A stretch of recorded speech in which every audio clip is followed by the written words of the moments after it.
maso musho gosa na amoya justice support of George Floyd ne ajade na enumum ana oko Federation of International Football so ya amo say amo Jamaica acha competition organizers no say sabe munyusu common sense sabio masanya se bia obi ko support ekwan George Floyd fast uye na ene post ni emia owura no mene na owuo tiam so masa mintime home mi wuyina na kwana ko mia no mene amana to na no wansi aduna se players support George Floyd the later masa se also we punish ma amana onyadwen enti nano yellow card ebi koye ema players o German bonus league no nyam no enya adwuma yen call Leicester City manager Brendan Rodgers na so ye na Brendan Rodgers team bia betisika afa Philippe Coutinho no masa omoka Philippe Coutinho a good player or Musa anything bia Philippe Coutinho be kono ano so be justify no o say we as in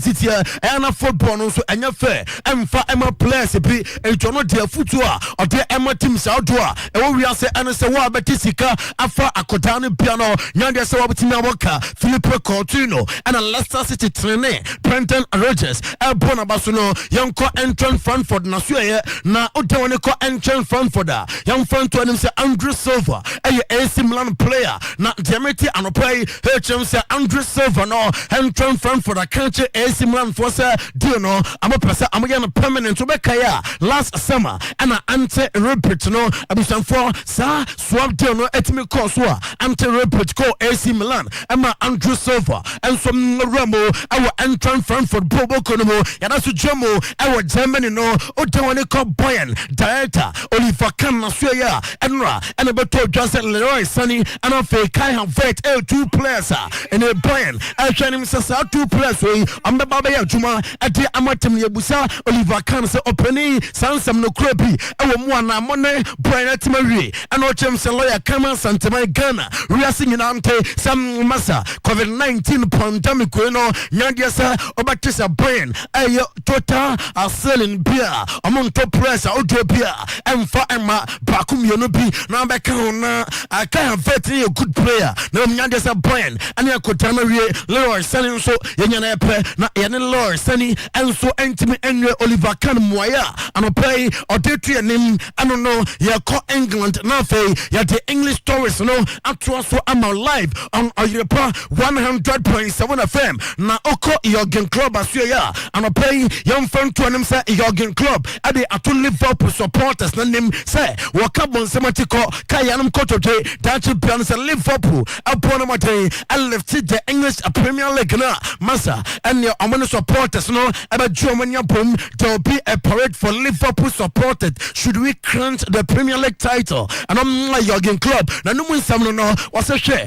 over 30 years na kwako the Premier League o se yankwa na ekwachi ani and supporters no ya be di ani ya be observe all protocol social distancing and be beer e betimi akoso ye German Liverpool so anopay no na ora Jurgen Klopp American sebe ade atudwa se ha ya yamfa ho and be bia mbeka se bia yam konkosi akan ita neutral grounds anansa enya neutral grounds okra ya beko no fe games no ya tim kwa kopo no fe niema tim akoye wase wa kanche na boys na se masa ye new season no masa there is still 27 points to go and there was a game bia mbebo no mo fight hard se ne mbe konkoden ama enenkunimde no enso atime apa and the Robertson say e wom say Liverpool plus no am ye eager so am betime age Premier League no over 30 years I think I'm a team is a team no a left trophy in action no e hukakra our plus no bim with COVID-19 pandemic restart and near judge no o plus no be anymore utim se hukakra and some ho ningina mo no Jurgen Klopp and of ada a technical team no aboa amane me koye am team na enra am ayam first training I am federal name koye am Liverpool team no make Liverpool some no hotel ni ko be push na so ya in the Premier League executive director or the two just say gym am obiantment channel play say a possible say Liverpool e betime adjomo trophy no e wo amford the sense am atre akoma all 20 Premier League clubs no say Merseyside a police no say ambebo and they amford no pan master supporters intime ma amebo chonku e honom e manen konko fa sambia emfa emma na oko Manchester United and Liverpool football so ya say yebetimi aka amo biatimate say Jadon Sancho awosina kan ama Borussia Dortmund team no sa kodai when two teams amanyo press senior piano also point up no be adwuma ema team Liverpool legend Data Heyman ade atuja say Kai Havertz masa open prove every Premier League team there akodano be kono yebe say akodano I improve sa team no was man for Timo Werner D and Timo Werner ya Timo Werner so ani ajade na one striker o man bonus league mo clinical e wani mo masa de ball no mana onim jode or your ball playing center forward or English Premier League my team be obakono oba improve sa team no e Kai Havertz na Ian Wright say and Premier League Hall of Fame no o ka say be almost 2 players between na only Harry Nfuma oba bro Oranti and Alan Shearer na fei wa bro Rangate din na fei or Thierry Henry and some let me Otuo so was say Ocha Alan Shearer and Rangate Juma amuye our football mu amasa a bro train and Ansiasia so was say Rangate way one player Manchester United team no amure entimen fini de Bionada men call Liverpool so ya anopay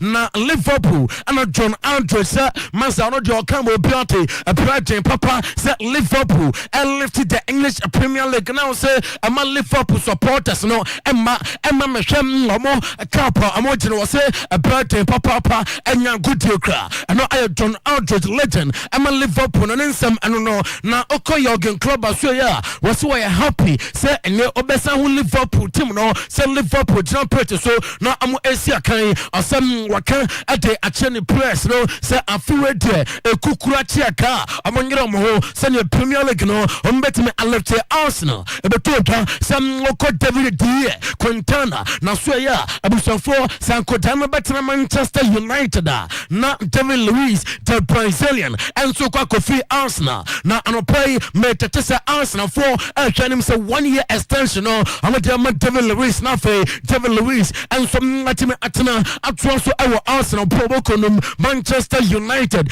consider obeka no pono our sports activity no so Mitchell Mouse likely say Raheem Sterling ebetime siakai ama United team no na enchebuni ni tietenie oda no ko Raheem Sterling so that piano say bona amade to Manchester City so say UEFA Champions League 2 years no amuntime emmo ni nyina mu no say ko bona say Manchester United executive vice chairman Ed Woodward betam to say Raheem Sterling and your bray no be Johnson no so from my intenteno no masana wo twinko no obese ama Manchester United nienka Anthony Masanie nanka wanya Raheem Sterling no so da wanya kota the team Marcus Rashford Danimo na Bruno Fernandes Paul Abdul Pogba Scott McTominay omo jamfimfio ama Manchester United team no na Liverpool anopay young fan tuja ama confirm say Rangers no akota no besa to so I was Swansea City probokonum for the rest of the season na Arsenal ya the two anim say Pierre Emerick Aubameyang what is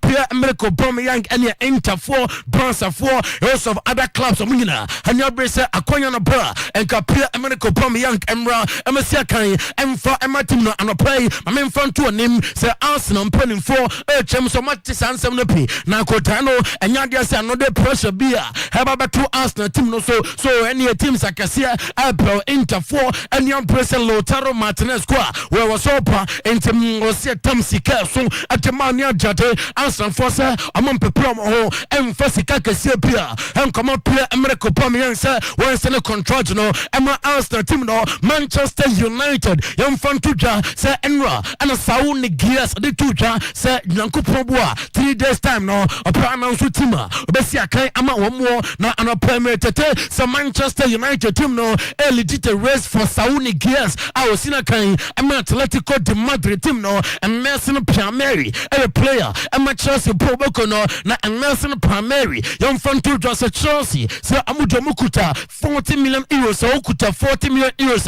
masa fabra na Nelson Primary no befano say 25 to 30 million pounds so there amunja kotanmo ama nkoba bia na former FIFA president Sepp Blatter and somebody no play also Gianni Infantino current FIFA president no onim bibia mfam for football ho on dream football ho ado penino dream ho sesi ai ani sika dream ho was one concord Katia World Cup no yesi akobo 48 teams goal project na enya juma na ose se okokoyesa na se sika ana apesa mutimde say football ani atate ano ayensema okosa planta so no aye FIFA enka ni be twam president ade tuja ana no pay ewo juma je no so live on Oyrepa 100.7 radio aye Facebook and no pay I was so search for Oyrepa radio on Facebook na fe yenyina ye together me say Facebook no aye Oyrepa radio ntubepa na yenyina ya ye ade abom na meko Spain before say meko Spain or meko Spain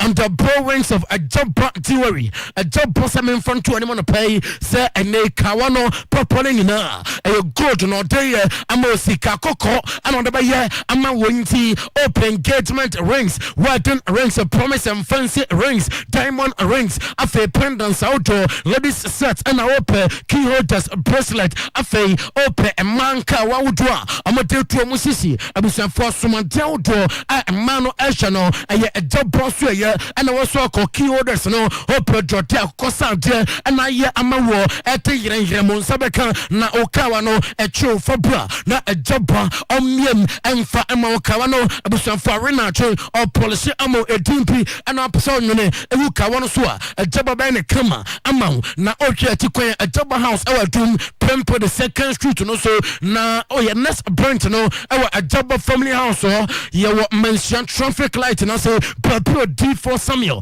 akwancha pa e wona ho any a job family house in Tibra number to kawa wo training in api 0332 026 708 0332 026 708 0277 104488 0277 104488 a job jewelry home of quality beautiful accessories you can depend on you because Spain now before say me cost Spain and pay me catch us at 12:30 per I was here calling your duty your duty.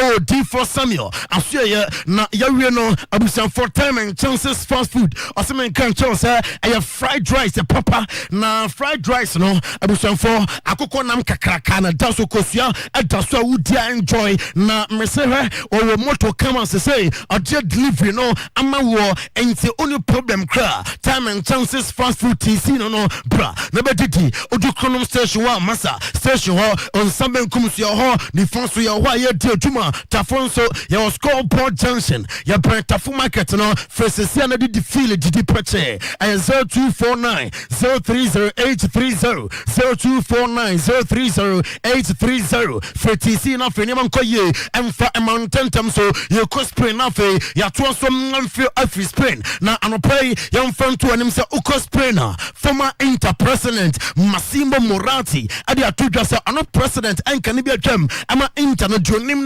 so we are so pure now against a team way means ya can from now number of person sia kan I'm a team fufra and found and a job piano boy ne betimako internal generation musa akojani di and Lautaro Martinez no antna Inter Milan team nom young fan tuja say okocho sia ya e betoja say Madrid Apple William Borges da Silva and no and azende ni akeze don so cheke mempe William bia all the tisansam na for no say I am matrama kwe Polom Polam Sam, no Crobia, any Sansam Num, William Borges da Silva, on Mamasia Kai, and Rema de Timno, Na and Kakranka, and they Kylian Mbappe to Real Madrid no Massa, Otawaniko Pemo, our Madrid Australia, yes, I'm a priority pa this summer, Nanka Aya Kylian Mbappe Lotin, na Madrid 4 at the boss, no, Nadia 2020 summer, Amansa Abaka Kylian Mbappe Nembum 2021, 2022 no, Amansa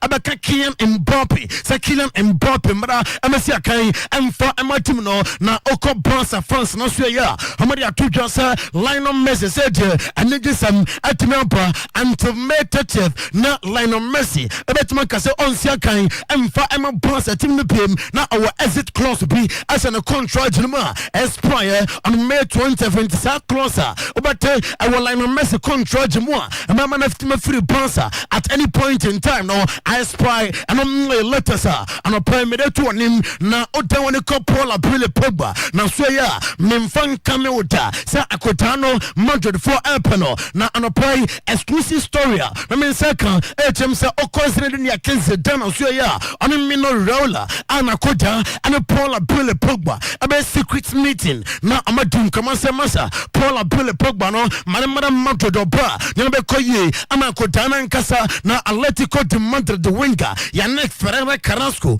ade atuja sa oko Paula Liga games with our fans and what na I don't know Johnny Nisa and Kalaliga matches no El Cotronenka supporters our stadium one more Apple at the club and so was 190 one managers Otuo Hatina Ayojuma name Diego Pablo Simeone Gonzalez or demanding also a room manager must demand more if any players or at said Diego Pablo Simeone Gonzalez and Paul scores at the two Joseph Pep Godrola ne boss aside on no mushino a best ever team on a Paul scores in the first shots here kind one body was a Pep Godrola squatter no kuta our boss no a squatter massa na best ever and on Paul scores letters I don't know young boss and sweep him na atoka say Antu Mero Ayakoda Okono Suya Bonsa and I wanted to say Juventus and Antu Melo I'm a painting camera pianage and ye Nankonya Antu Mero and some more Juventus team no and ye busa bonsa and putting force a quite the hall say Antu Melo no there's some amunya offer Momentum on a pay I mean confirm me and for us a bonsa for a Pesicapa Masa Nema Dos Santos Junior and Lotaro Martinez deal that piano amunya offer kese pia Emma Antu Melo ambati sasikano na fell too mellow and so it's mako na bonsa full parker to one friend hold the amp or the two just massa is a plus no I'm feeling refreshed after some I'm returning to training near Man United outcome I'm returning to La Liga no and so better started June 11 now I still line on Messi the enthusiasm I was training grounds massa hakwana the was saying Niam break sell La Liga near better Hania Jaltana no and encourage bonsa plus Otuo no nice line on Messi I ready for the season na Otawa call Rafael Guerrero na Suya or your Borussia Dortmund player na say as a bonsa no ambassador player just a football football messiah what must sunshine na Borussia Dortmund's Rafael Guerrero no Demetiano play HM Lionel Messi I can't champion for so boy no or a good player momentum the boy number now for Bessia Kai I'm a team no I mean Juma I will Italy M1 play shown you live on Facebook or your report radio live on Facebook or your report radio nam was searching for your report sports was search engine no I was also searching for your report radio now enjoy exclusive no now okay exciting videos for hukunia no now on your binche oko Italy Manchester United Munchen Yepa say Tamete HM sa oko Ricciardo Caliafiri now so ya onrusia kan am association sportive de Roma team no Manchester United and the Kanura Musakotano am open no they say Leonardo our sporting director am a price and some boy no ayo boya also pa no be juma and some price and some team no your team our Italy no and relation with Paulo Dybala I was in a kind am Juventus team no Tamete HM sa price and some at the offer call Sao Paulo Dybala no masa nansai hakwano from no kutano anotene or she beautiful goals in Jate ama Juventus and the Akonya wa and Capolo Dybala 26-year-old striker no amra amaya juma and for maintenance player and say no thanks I prefer to remain in Turin and no I sema kutano at your two jana play na FIGC president Gravinha at your two jana so enche bia early July obapi yebesha se supporters Otuo Eponya Konya Acosta dia Otuo Acosta games no pay say yes ya kan I Italy wa on 20th June stars Otuo after journalist and ombeko memom from end of July no I'm not showing him some better me I'm a supporter snippy and so Acosta Jimo Acosta game no was it a wish I sincerely hope so and my FIGC president Gravinha then somebody tuja and I pray I don't know na Kaledo Kole Bali masa letters any update and I pray me name and it's a Liverpool for I prepare player plus cash I'm a passer I'm a disika I can play home Divock Origi now I'm a disika can home now from I'm a attempt Napoli for Kaledo Kole Bali now price and someone force the dabi yakra yakwe ho agya fi Kaledo Kole ball deal no esan se Kaledo Kole ball sika ya tetia no masa e wo so ne age no enso wo so ntenya dia sa ya de boy no enso abepa okopai sensem na so ya wo mo edin come with Lazio for Sedet Milinkovic Savage Amra na amaya juma emfa ematu no boss player merensem ne sinema okọ president na so ya or they are two Joseph Bonsa edisika puduo pa and by se Sando Tonali no amunja kotanom na nkomesia kan ema Brescia team na kotano eka chamso no enya Bonsa and opeso sia kan ema wo no county entina manja Sando Tonali mo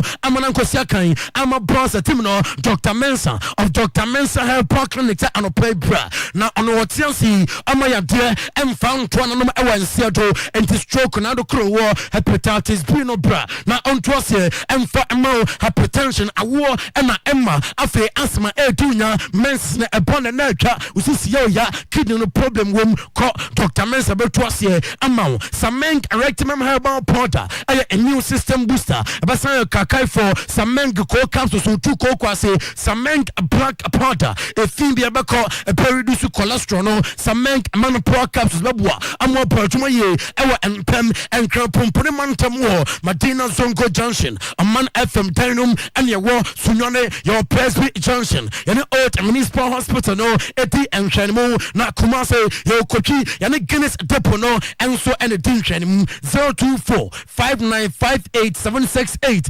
024595878 0501 500 442 0501 500 442 for Dr. Mensa of Dr. Mensa Hair Park Legnity on your screens on Facebook Liverpool boys no masa eno training kakra boys no enso you know and your delta Facebook ninti ocham purchase outdoor etwagua line no mercy mo mo no na fe oko Englander for the first time yanya Liverpool team no mo cha boy Amfed mo downtown mo nti boss ye be kire we so no pay na amano nsem no ye de asi to Liverpool boys no 100.7.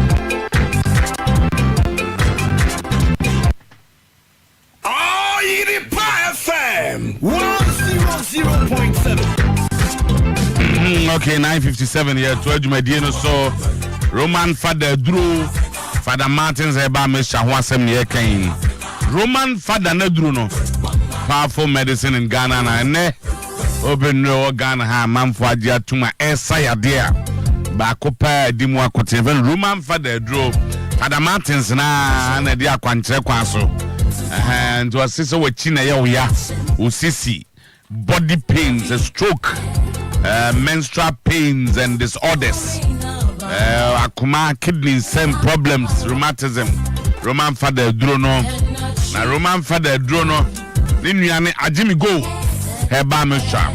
Ajimi Go die be a candidate is about white, and gonorrhea, and as I said, bemanum na asayo yauti pains in the penis. And issues with libido. What think our form on unya tinka unya Ajimi Go. Maybe I try to draw a gun, have Ajimi Go Roman Father draw and any leading drugstores and herbal shops in Ashanti region and Ghana. Oko Promise Herbal, Freddie Men's Colinac, Missy Herbal, Danny Herbal. Obena Roman Father draw no better than Ajimi Go. Fraser 243115948. 0243115948. Na ye kono no. Then come on for messages kakana FM fancy so. Okay, here we go. Yek expert roofing system. Wamo boy palm ye di dwumadie. Se okọ atonsu Monaco opposite Presby Church wa. I want a yek for yek bebo dance one kama long span IBR. Euro tiles and then Nadia bed the good dance one sani abosui. That's a new one. Alozen trusses, normal trusses, Nadel trusses. There was shingles. You better go your project no the amount come. Be free estimate. You do go estimate na a new sika. Our sheets are coated with premium color. Our quality lasts for years. So the yek. Chance ni be board dance one. Eche empa. Atonsu Monaco near war. Opposite Presby Church Junction. You been soccer bet no. In the year for offer 0272 579961 0272 0579961 and 0558 571 0558 571 and after 0545338620 0545338620 for any me he odwuma die no ma expert home of quality roofing sheet Abraham Don Atta aka Oloboy Commodore Jr. was say owo Adoato Adumanu. Please let your pandas address me. Who ex-Kotoko's best striker for the last decade? Mine is Ahmed Simba Toure, but I stand to be corrected. Please ask you for me that between Abedi Pele and JJ Okocha, who was more skillful and best dribbler at their prime or peak? Good questions, eh? Oyibo Boateng or neighbor, I'm watching live high time at my darling club Kotoko.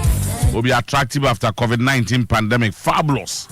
The greatest. Greetings to Dr. Kinsley Nyako, incoming MP for Kwadaso constituency. Boateng say Otuo, most credible sports staff, and warning to those who wants to go to Otuo to check themselves.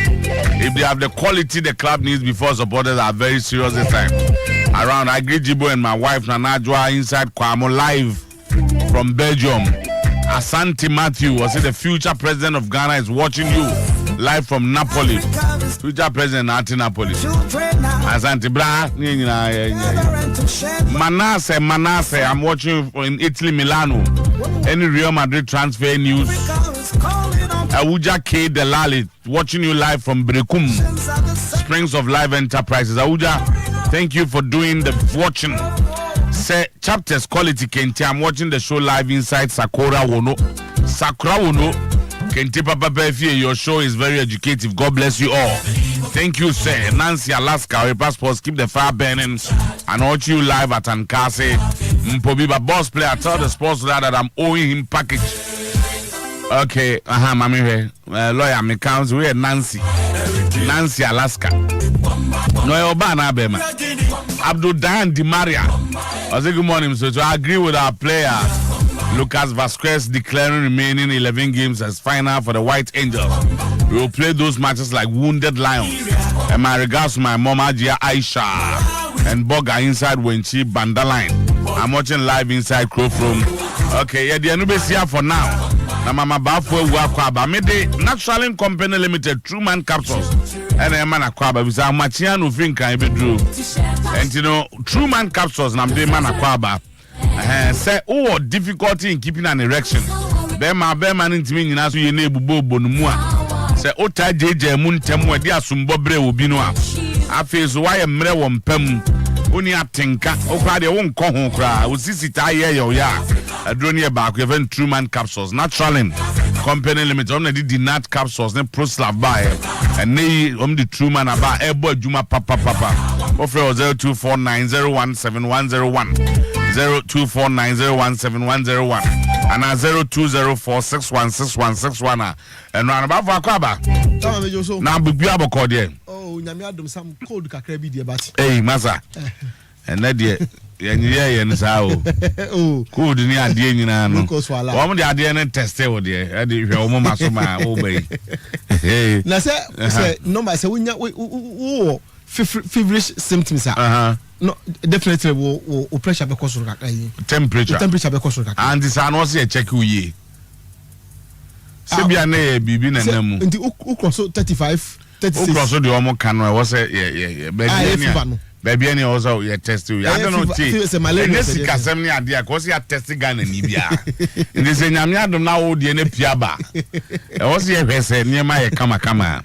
so let's be test na mkata say na sorry be ya sorry asofo ni bi so mo nya sorry o yes because aso no a challenge ni say this is a church that sits sometimes e be 500 300 400 and you say yes 100 pena enhia a you who select and say who ka say wa opebra wa opetnefi how are you going to do it there's a woman makra it ya amamomu a na ye twen ma bibia akofom no Sunday school ti jeze nkwala no ebe ofie yesusu ye ba ye de ma no ye do makọ Sunday school and you say wo Sunday school san ka ho no obviously ebema maame ne papa and omo gidi ye say on se onkrofo bom se chinchina wo so mkwa so de as one kwa sorry BBS e so mko wow did this so betimi am manage na ma wo fie no no am manage na wo fie no o da bi with ma manage na ma wo fie dia unya nkola wo fie sorry now your parents now ma untimi nyom ho ne ade a no what if you know my sorry say sa na ye home service eno mo ye ya sorry bobo mo mpa ye bia na o tight wa send ko mobile money na say o de ko ye nyame adwuma so obi also so a ono nko a we nipa ba ko office obetimi akọ Abraham Hinsi no no so akọ no akọ na but eno crampo still ano and am say someone your one service I mean you do it and that's what they will do that's what they will do pastor ne bebre oh bebre na first na mo nye tina me na wo nye you were not doing it na wo nye na ese ye kakra so it said the ebiso mo nye yi lo dia na atifie ba so ya on be twema bibia akofom no on be twa che ejina yie on be twa che that ade bi because na means em confirm here but for the truth is that COVID has come to stay tama yempamu no yempa bi yempamu ne bi drum na be kwa bi no but say there ye ne COVID neti entimi de me ma hye me hu nkran say ye nya niema ade a hye ahwini ebi anyame amo e be hye ahwini be mfie adi animi bebre ye mu bi ye ntimi ha untumi de a na wayi na wakoye na wokọ na e betimi ne akyese ahwini endi asori no mo nya ne kakra saa say school yi yes final year for at least omun film said you be betimi aba ne ade kakra ebe ha adwen kakra ebe adwen first squad ye me se fie nyina loko ye da na o ma me to credit safi na we say yes e be also pay we ni bi o mo ne ma is am say Jesus nipa ko pay modem ni bi ba onya sa ne ma no boa sen say o ka o to we ndi abebre na conclusion e do no say modem na na ese ese pay na no me ko to ba ko bi o imane ko to bre me 499 sir yeah 500 Ghana sharp no what to be 150 be aguso e de aguso and I said no 650 no megabyte there be bossika but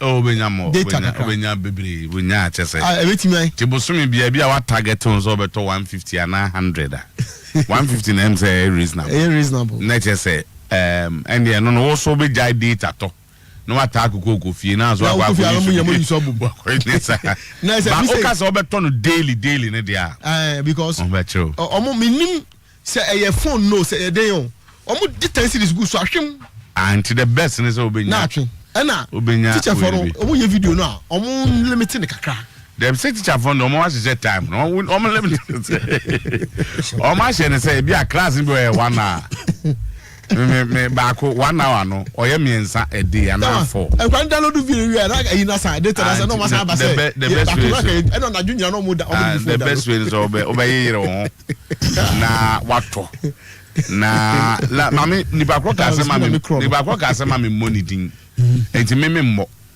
da no a yenim the discussion we beba yeah discussion say yeah and na ye we na ni ba kro send me text no say oh me pese minua me man se me offer se for mo fie no me boawo no tinti no cry wo mu ne say I say ma me 500 na am de kotoe no bi na send 500 say 500 Ghana and am de koto ima koto you know modem no omo din bi om ne fe no modem but we know particular name be one of the network we know different one of the network companies in the town and street me de mai ma na am de kakra kan ni ba krokra sa hye me boss say bosumi bia no obeboa me am metua but on me kan de ne say me boni dia na asizi oh yeah damn for so I don't want to lose him and me and also won no be abrojefo ebi o o nya Ghana ni also Ghana for no man vie also won no be ya ma minim so onimo number me asem o kere no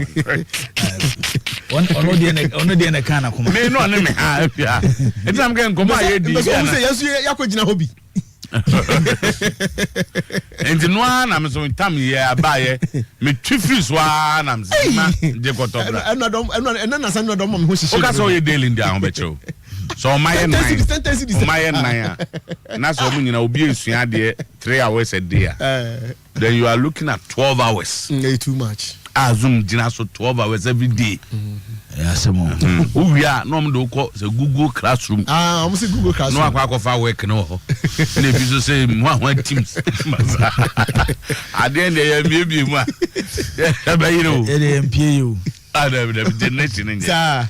MPU. They be so better than one year. Asam a okay papa bi na ka kire me. Time I HIV buy any condom near there was more. Time no there. No answer your call. I don't go mountain. No answer mo dey. Yes, so. Enti sa ko ye. Jibo akwaba, se bibia e kama there. Yeah, jam. And ye di nkomo kakra na nkomo a ye die no. They say the high official said to gba afede ona head Autonomous Premier League Committee, Advisory Committee, GFA di aba no na has nsem ya efora kan bi ho a no so no sunsun so be fire bi ka ho say the akoba ne say recommendation be say or say they recommend that board members stay away from recruitment process, leave it for technical team and managing director. Recommendation o my no say so just say he and his technical team, so he is in charge of management. Kotoko's new board, no official, and they have 3 football seasons according to your checks. 3 football seasons. Football seasons, and yeah, more ball on season. This is season end. Those are 3 years is different from. Since we name that, you have a league, and I have a twasso. So more 3 football seasons. This year, any football season. This year, so season ye. So what let me say? So fan say you resume league now. Ebe half of their 3 football seasons. And they have 3 football seasons. Now I'm say Omajuma na dey di mu akotene pa enne adaje I want us to look at a name to academy sem no. Say inyama nshapa so mbetete nkwada. And again we are asking the question, who should be an ideal chief executive officer? Type baby, also in Bakwaya den, why den. Now there were issues with Madam Habibata, but I want us to leave that for now, because now, Yemfan say fabulous ladies. Most of the female teams are minimum. Yemfa accolades in a tour. So my worry, me say, Mami Habibata, and say, why should Kotoko even think about fabulous ladies? Because Kotoko ladies. And 2 of fabulous ladies are different from Arsenal ladies, Chelsea ladies. We in far colleagues and 2 ladies in so. No, but also, over the years now. So I have fabulous ladies. Ya boy, yana. What you say? Our link with Kumasi Asante Kotoko. And this Abbas Asante Kotoko. I say for me women's football team. And to start with, no, a fabulous lady. It's a matter of negotiation with a woman. I didn't negotiate. Oh, Sebia, your Kotanasi, ya adopted team, no. Take up the bills and everything. Me a honor me say onion team. Whatever. I'm not looking at that one. No, whatever. But maintain Ghana's ladies that. No, oh yeah. Minty blues. So your Arsenal ladies team. So it's got Manchester United for me or Moody. And to make it easier. Easier for wine. Easier for Asante Kotoko to start with. Captain, Mama me go funny man. Kotoko capable. Some by your women's team. Are they not? Of course. And the name of the club is Asante Kotoko ladies. But if Asante Kotoko want to adopt it, why do they want fabulous Asante Kotoko ladies? I don't think that. Why do they want to? Also only a change of name. Why do they want to? It's a suggestion. By when? The woman also think. Now say some people also think that fabulous ladies could be adopted to a Kotoko lady. I think that people should allow Kotoko have its peace and no munkombe. That's right. Kotoko say some academy. Academy no Kotoko nkoda. Asante Kotoko academy. Ningi na branding. Kotoko be some team team one. Asante Kotoko ladies, and I'm saying that they are more than capable. Yeah. Some bet me a team amna yi. And the oya na ade friend fabulous no. And oya na ade. Before you know you be cry and say no more. You see? That is her decision. Send your son na say. No, but you be in sequence Asante Kotoko me adapt no. Ai, me nka say BBC. And na say empo Asante Kotoko be say meto. O beto say. Na say from a ladies team. So team no. No change name no. kwa koto ade a koto ade chi woto you 1 2 the meme the say the name of Kotoko team no should be Asante Kotoko ladies. Yes, it's a matter of changing Fabulous to Asante Kotoko. Na fab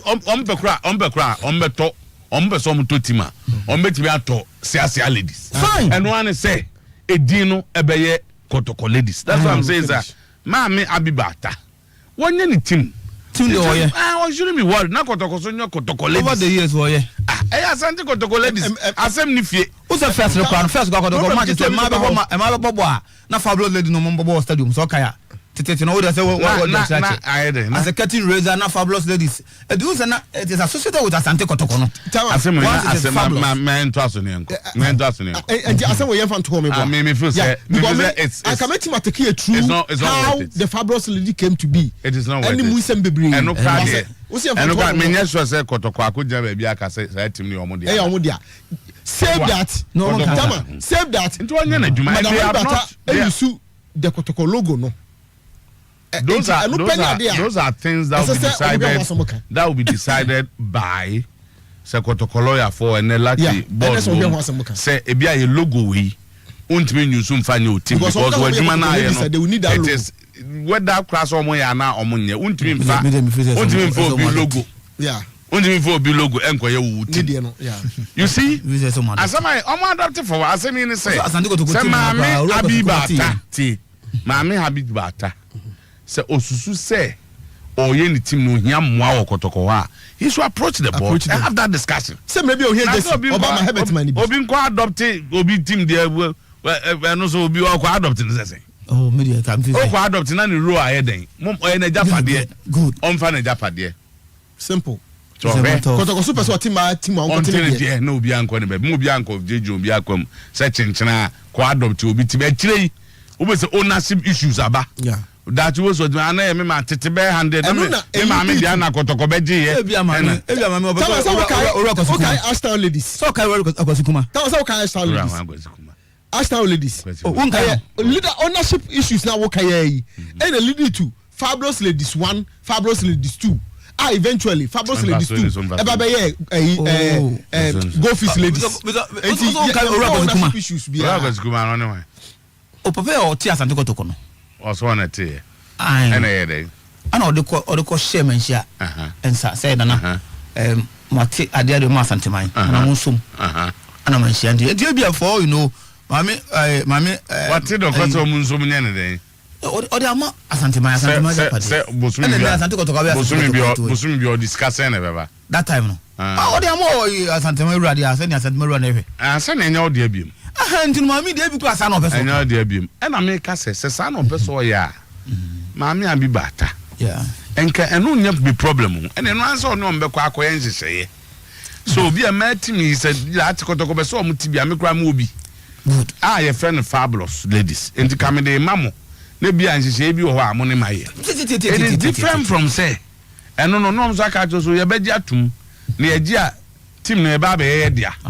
na ye betu ni din sei eno ya that level but say I was say friend Kotoko my team Fabulous ladies no me hona me challenge wo because I know say ningina branding asemo if you want people to know say we are Kotoko my team wa yem friend Asante Kotoko ladies because Fabulous brofo obi abetima ka bi but Kotoko Asante Kotoko de untimi ngoka bi say owura kwasikuma na office owura kwa what as far sechi no ena munya obi de share nsa ne nkene wo ho aseka mo be munya nya ne guye oh setina to sustain Fabulous ladies no owura kwasikuma owura kwasikuma de sika be o Kotoko mse so owura kwasikuma now as goal defender don't cause ball no yenya abo de adru no bi angene no nkwa ne baby bavo yankoi henshase me da say enti Ricky nya fit still obusuru cover Fabulous ladies in this and one day we non issue me high and no bavo problem issue no wa fe no address am ne dey see so after fee ni ade information e ka sanchiro baron bomb mani Nasaka private ana. Na mo ka say mo ka. Abadi am. No go be meeting so ntimi fa bi. Mo ma me nchire dem. That's what. Oh, some na yere frame. Yes, I will be just a can part of every. Me ho na me nya kofi IGP ho. In fact call no buy no me ho Harry IGP. Buy na nye no a. Another way. To buy na am so. Cha Harry is a charity. To me friend ma cha. Na am so cha. No so. Insu atama aba o mu fie ho. Ama adwuma bi wo ho kakra. Na ono so oni buafo bia ho nto be say ka Harry be bua no.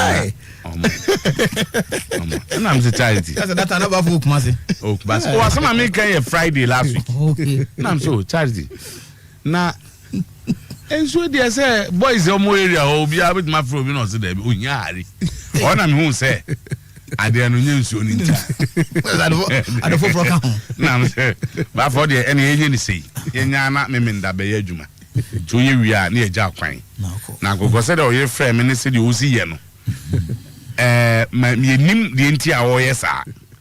Enti bia o de ko de o ho bia no. Ha enti ne nsu bia Poshi kakra metime twa dia yade. Enye se nsuo bi afa ni fie bi ani. Charity ne hia no. Na mpaso ari su ko duru ho no. Enti me ye na mutas na nsuo yi river ayi. Nsuo be na ma hwe ni fie ada besi juada amunwi. Eno so aka last part. Enti no obe wi enti anajo no wasim. The story na ho no eno no say yensuo enye nsuo waba asem ni nyina no Baron asmo kan o no ba fa yenko Baron na me ga cho say nsuo fa mi obi na damfo ono ade ka cho so hari kro onia na nsuo problem bia we be ka radio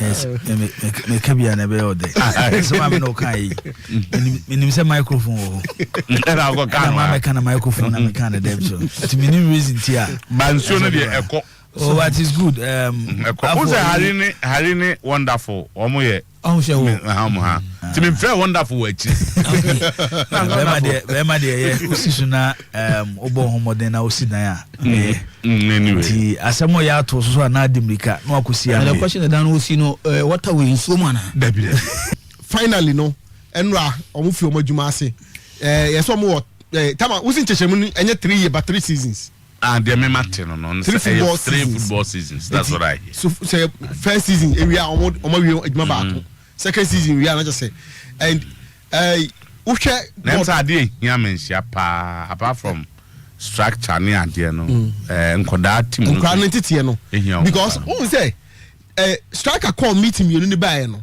now he was always talking about say ene no kotoko be say players na on be siakama team no dodo na no be ye wo mo a wo mo yatete wo mo anase wo mo tik masini asantema mu anom no wo be so mo ma saa nipa no akwanya no wo mu say yes wo betima to bia fi ba bi de ba wo be so mo ma dodo na no akwanya no ewo ha ma omutimi eye omo ase omo sumbo bokuo no ni mu nyina ne say ubo team na say wo do edimatim na hu say eye wo team na wo som a wuyi yam asum ni yie wuyi yam bo ni yie edu be a eba sa na ya na sika no ana say ye hye wona ye wo ya mate player bi a wo say obobo ne ye hye na ye ne ya part of the whole thing no eye say esa say yetimi edi kotoko no hye wo mu na ofrim ntotofi wana se nkrabre mu na no na wo ye kotokoni enti wo bo na no wo san ye kotokoni enti the youth development no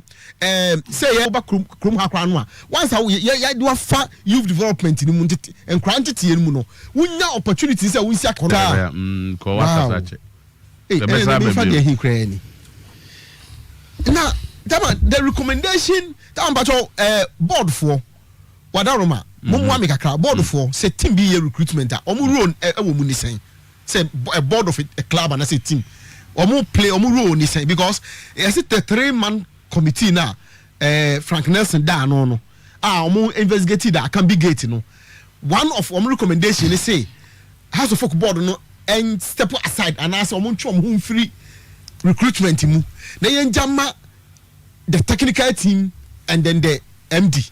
No money. Yes, I agree. Say, coach, and the technical team and the almost market say back. Then the MD knows also will have a role to play. But you see, that will be to say Woodward because our board no sunintino. He's easily able to convince the board why they need to go for a certain player. Of course, who has a folk there? MD is also as official member and I say co-opted. Why Frederick Moore. Is he on the house board? Yeah, he attend board meetings. Meaning now, university. Okay, I don't know. Because say this. But has MDs have always been on the board. Yeah. With voting rights. No. Right. I just say you are not an official. One can board. No. Bonting. And ye fauma ebia obechechere nsemu. Bia they make you part of their discussion. By the due time I hear to a bar. A near UF over yes, so he's a full member. So he is a co-opted. He's a full co-opted. He's a member of the board. No. Guana Bishim. He's a member. And that's one more you know don't Bishim. So who say the board structure is such that a been a do and also the other call on is MD. Where MD no. Nasanya board members and shareholders.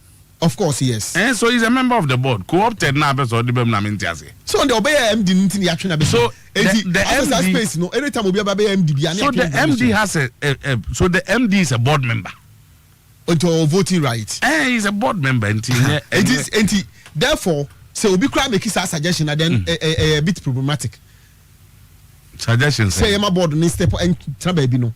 Because our suggestion. Every I can't be a board, no a recruitment committee in Huntiao. Our suggestion and I say the MD should lead it. So the MD will still always led it. No.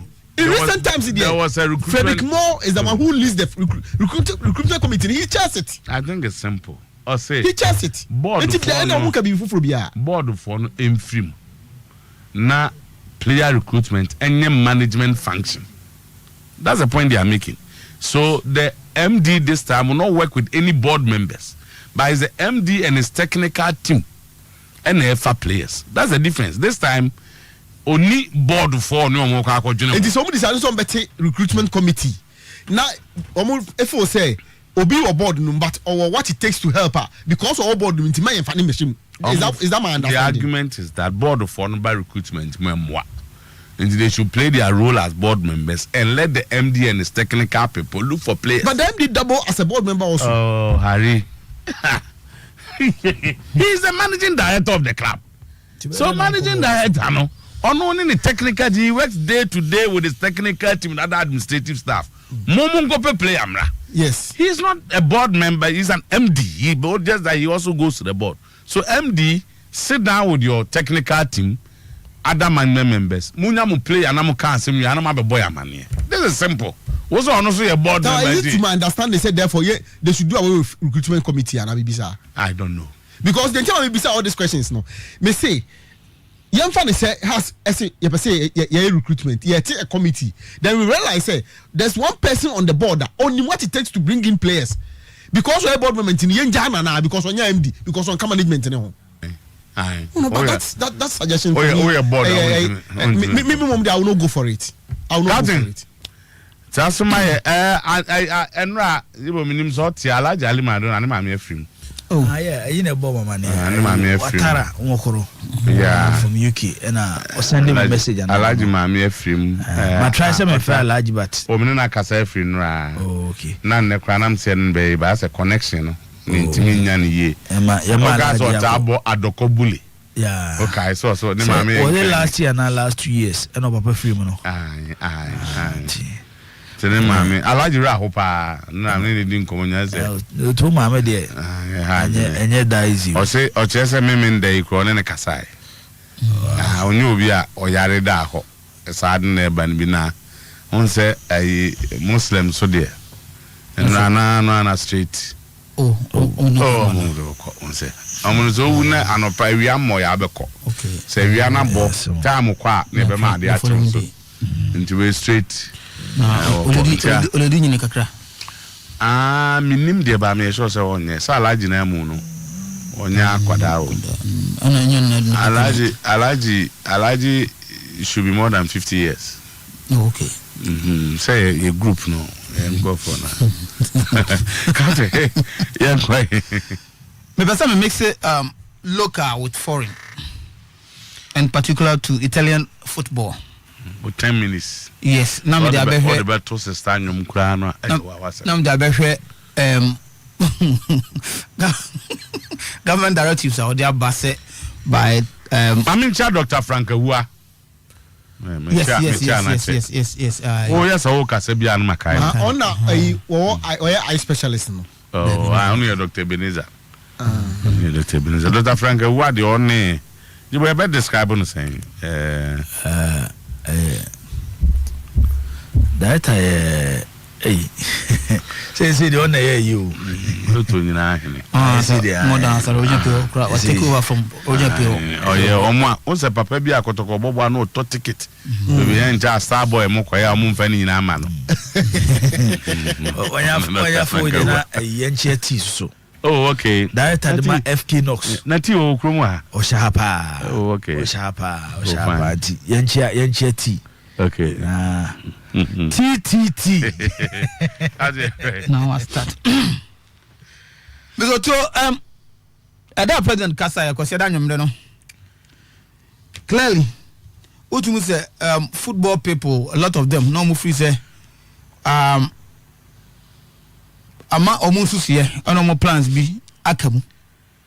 Because now almost 30th of June now FA na cancel was the FA president previously akase ebeya de ebeha clubs pa say ya mo football na ya nto aso say be football na ebeha in football clubs ne pa ntino so hwa na the omo plans no nyina na during towards ekwan ebefa so a ebe bringing football back to life.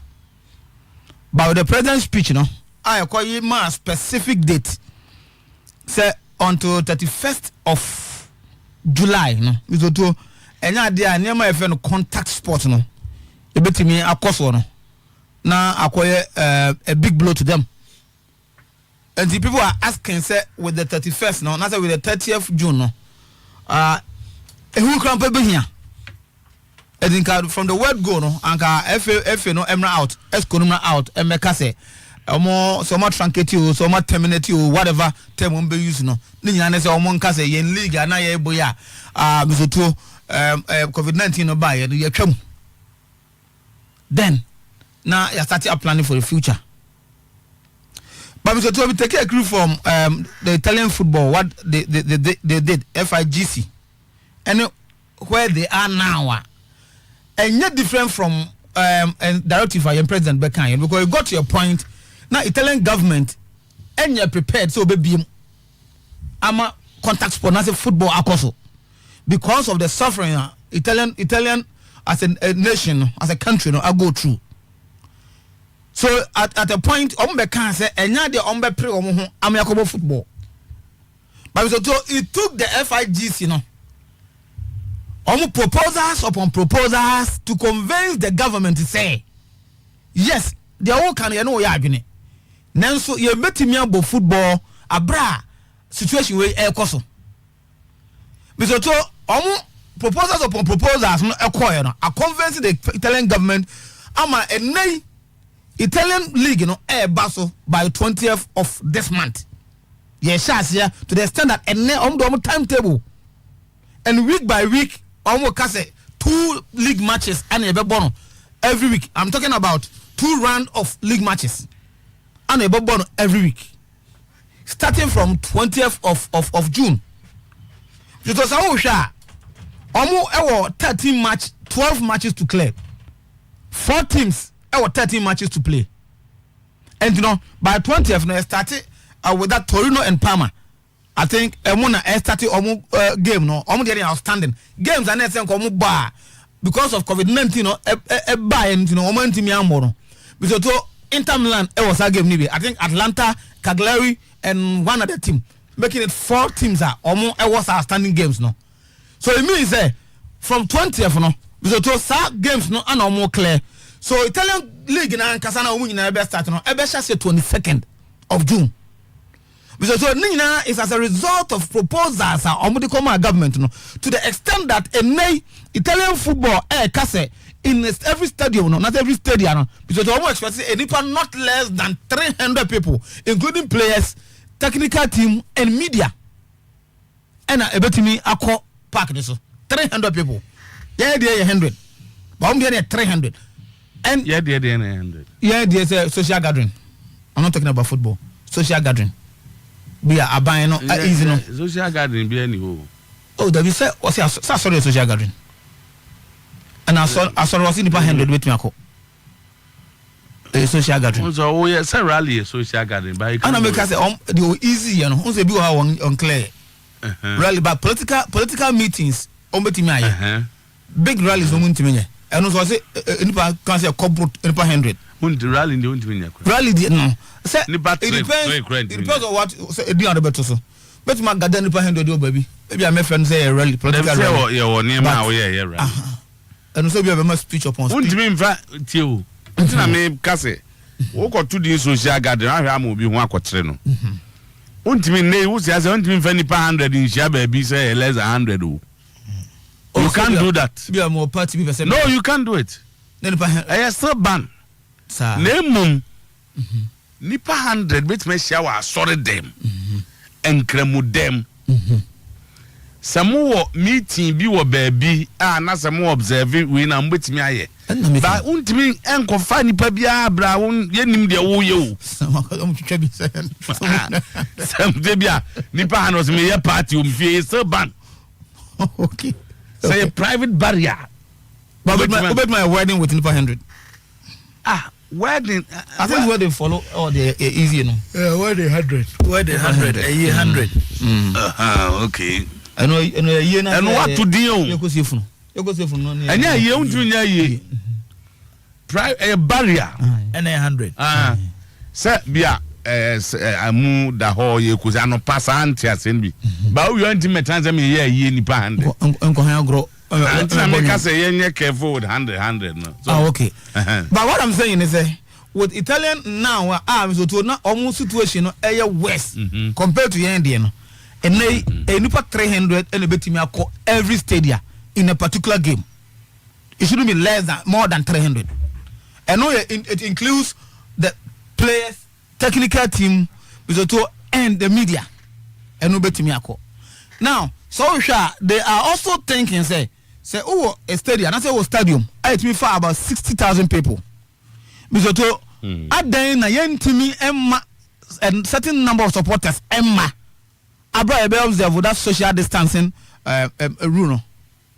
So, almost agree, which I perfectly agree with them. They tell him FIGC, another proposal more try some to come out.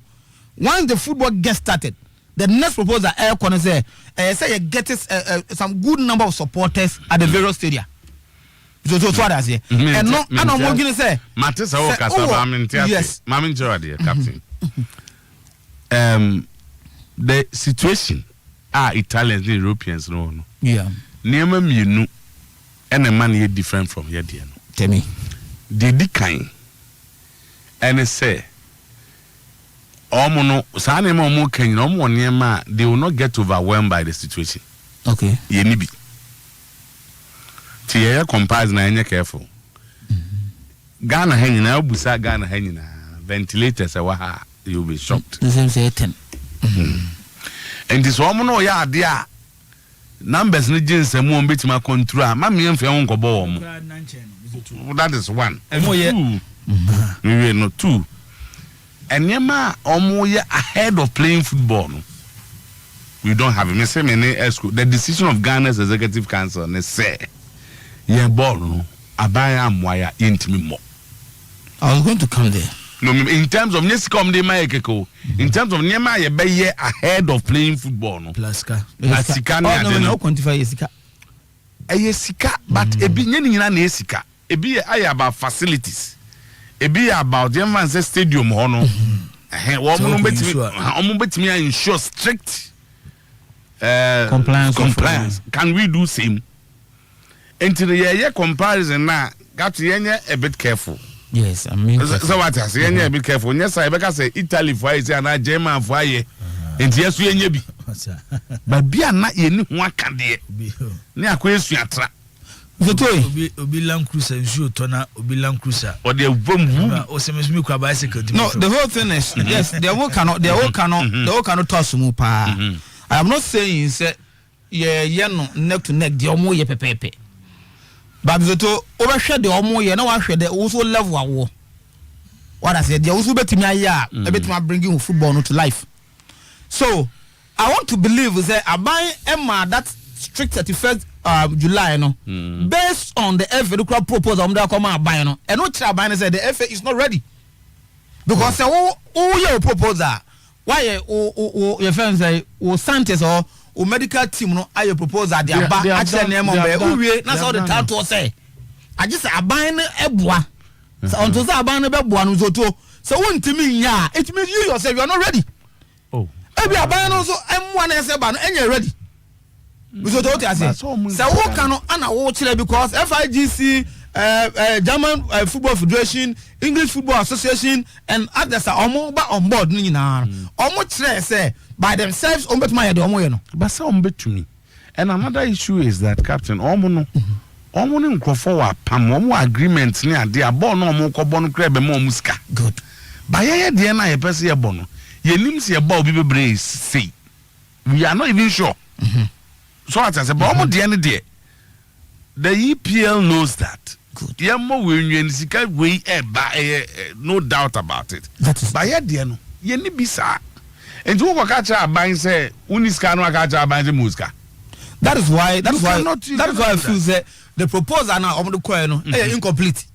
Because the proposal no should have included almost financial powers. That's the best that they have. They don't have them. So enoma abano the audacity or to me say or beka say any contactor and trying kakra because ono abano bia ne support obetimi dia man no so to enye ready now. And the push abano e man nye de wontimi nye. Right? But my advice to them they say with this no they shouldn't sit down no move for do am say that first ne buy into no all is lost. So they should still sit down and come out with proposals a bit more convince about only say am I ready like I was saying na ba 31st no so ana like I was saying so too me was asking until I make a say Italian football can say omunya omajuso mu bie the government say onye na dwene say obema go because of name of go through and until time when football no for no do proposal e kono initially it was no way. But with proposals, a convincing government, okay, now I think say you bet my baby. That is why they were able to come up with a date. It's Abayana so if you are able to convince the government beyond every reasonable doubt to say, and Nema you deal to Ghanaian, send you bet me a year. I'm here practical. Over convince them say. So it's about the proposal. Example. It's about the proposals. Example. It's about you are talking about testing the players and the testing of players. No, these are some of the things that you hear. The FA no demonstrate say we have the money to do that. And the other time I was talking about CAF Sika na eba to the FA. Not yes. And $81,000 are not Dr. Pombo suggesting. $81,000, and the FA is going to get a test back no. And the FA is going to get about over 180,000 something. CAF at the Eba. It's not about it's not about test. It's about demonstrating to the government to say we are ready beyond every reasonable doubt. I was asking a question. How do you demonstrate? And I me see my strongest belief in say because the FA could not convince Abano how strong financially they are. I will make my own money. They don't have money. That's all money. They don't have it. And what I make catch say the FA cannot sit down and always say that we don't have money. So there is money coming from CAF. And not my mitigating pressure kakra. The FA as an institution, as a body, but my committing into a certain level of loan beer because to almost expertise in the future.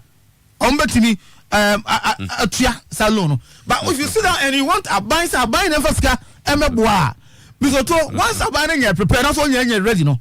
I bet dragging my questions, and you always sit down and always be talking about a Unisika. I don't subscribe to that Unisika. And you won't subscribe. I don't subscribe to that. They don't have it, and two. Born no more bono. Omu nyeska bi enfrim. Tomu kwaji loan dia born na DNS. So are you not going to play football? No, you play football. So when are you going to play? No, you play football. One uma and a tifie. Yeah. Unisika. And a school fees aba. You don't have money. So how do you demonstrate? I'm saying that born no more bono. And yes, one Obama ska bi enfrim aba. So sabun kwaji bosiane sa ne manu na wonko. Says can everybody by $182,000 ne. Wow, yeah, no $182,000 a month for mu 90,000 kwa test. Says count betting. The money will be given to the clubs. Now, born I can test. You bought test. You bought test in India. The clubs will play football. Of course, teams will travel from Kumasi to Wow to so which money are they going to use? At the moment, the contract now signed with Star Times near the end. That money has not come, and it's not coming until you start football. That's where Ube Timi has started demanding from Star Times to pay your money. Because in this case, no TV coverage is going to be enhanced. Aside, Mizoto, you have no guarantees. No, don't forget the guarantee is that you're going to play football. You are going to play even behind closed doors. Mizoto, yes, TV coverage. You don't care about numbers at Eba Stadium. It's about say amount for advertising. But your TV scanner is and nothing. 5 million thereabout. I know much spending over some years. TV scanner. This year they need 950. TV scanner into my class no more ball. So in this case, your class better bubble. So the point now is that the situation of the GFA is that we don't have money and we need the help of government. Without the help of government, we can't play. You first have to demonstrate what you want to do now by Megwao. Because that's my problem. I think help now. What you tell me? Yeah, help now. You pay for my own. And your government arrangement, we need money. Ska cash. Italy now the example no. What they need is not the cash. They don't need cash from the government. Policies. Yes, they just need the government to put in policies. Because I think that's what I said. No, someone said, "Oh ma, the Italy example, no, na de Ghana de na tutu ho." Yeah, situation na ewom sisi no. Ye nyina ya accept say, Otuo. Your league ni in a good standing when it comes to its finances. Currently, we cannot play football until senior master. And your money be able to understand say, "Abane you ready." Say we will take the cost of the clubs and the FA. And I say, finally the government will come out and announce say the social gathering betting akoso, which includes sporting activities, which football is part. If not, we can't. Yen kano kwenchire yon. Sa abayan fesika ma yentimi mobile within this period. Say nanado dankwa Kufuado amejina TV so one day I can't say there. Social gathering betimi akoso we can't play. As simple as that. And now be a board testing. So what them say? Government will do the testing for the football clubs. Baby, say Mizoto. Ye near Canadian. That's the reason why most of African leagues ain't me more league. Now we are starting league. Obibo. Oh, you for you. Now them say Burundi say. Almost started. It's simple as that. Yeah. After we know Mizoto, then we will start packaging our league. A very big task at the current FA president too. In case during his period, Timi Abomodia, Vassina bias, the moment I Vassin Mizoto, then you be Jani Pamian and baby because and they be a bit too. You be dread the best how you are. Now there's only a long way to go. Now, guys, are quantity. Me free in the midst of it, we can do something. I don't support that idea. GFA account saying Omwana. Do you know? So what you Ubana say here? Uniska, you know better than I do. Now it was so say a man in who say Yan on the only BB. Now or JBB I know be able. The last time I was talking about GFA being broke, mostly Omon can say GFA general secretary in terms of their assets. You're talking about liquid. No, there's economical. How can be a broker? Obi o nisika than account. But where Japade is not broke. And if I just had no cause I want to go on, what dying so the first I want to just I want said would you see I want said as a collateral? Would it be big collateral? You know you get money. Of course. What was this here? Would it be big because you are inside and we are. Ubenya sikanti na adikosia. Na ade anim se wo wia unyeska. What do I do go? Na ye ball na ye ball. Why ye ball ni biti. Kroma ball na ye ball no. Tie me ba. Kroma ball na ye ball. Ye nyeska wo mo. You see, let's not deceive ourselves. Omo ye football Ghana han. Omo nyesika wo mo. They don't get money. Ebia na utia ye. But that's in me ba. Because they most of them rely on transfers. I say jackpot. Me bomb pay said dako. Ebi ebe to me play bi. Na me nyeska. But ball that in itself. Ball na ye ball na ye more say ye be nyesika bi o mo obi nyeska wo. Because if you look at cases, this of Fabia Kotokone has more supporters, no, they are not making profit. Because they are not doing things right. Fine. What they are not about things right, but I'm saying that they are not doing things right. And you know, me, you know. Me. I did me say, my fat President Kufo, my fat President Mama, Nano, my fat cat, my former Medipo suppose almost say, Otuo try to say damn it. Enti me obi ya dia amenga so onye ni eti ho enti se dam so tena ho president for the kind first o se amamu ti se dam wo dina eti afidie nyina hu na he do tena ade na tia. So I'm saying na yen tia se first of all say born na ye boy digigi ni yenyeska enti sa wo pre ho se maamo na wo ajapade na ade kusi awowa wo ajapade na waton anesa enya easy sa o captain. Mam yensu angrofo. Obi assign billion TV right. You need the strength to pass it through this moment. We should just Sabayama ana nana do am declare say social gathering betimi akoso a yenwe be fufuro ho ebia and the autonomous lay committee yati no starting plan no moyi. Nobody should force the FA. So Makai be but we don't ship through. Any akade na e betimi no. My high ho. Bema boada. Sa ebe no ni di ho pa. We are progress mo yen. Captain Mato yenti dibo. Mizoto. Na wo ka Kumasi Asante Kotoko board start ejuma. Officially. Na abra opemso eyi body ode krata to so e de ma wiase nyina se we ene mpanyifo ene we yi omo se omo hwe ni team Kumasi Asante Kotoko no. There is one area I'm to aside release anytime bia yenye opportunity share chief of staff na ohama eno ne academy no se Kotoko should have a strong academy. Mizoto oma ye football ko akire believe say academy man faso emmoka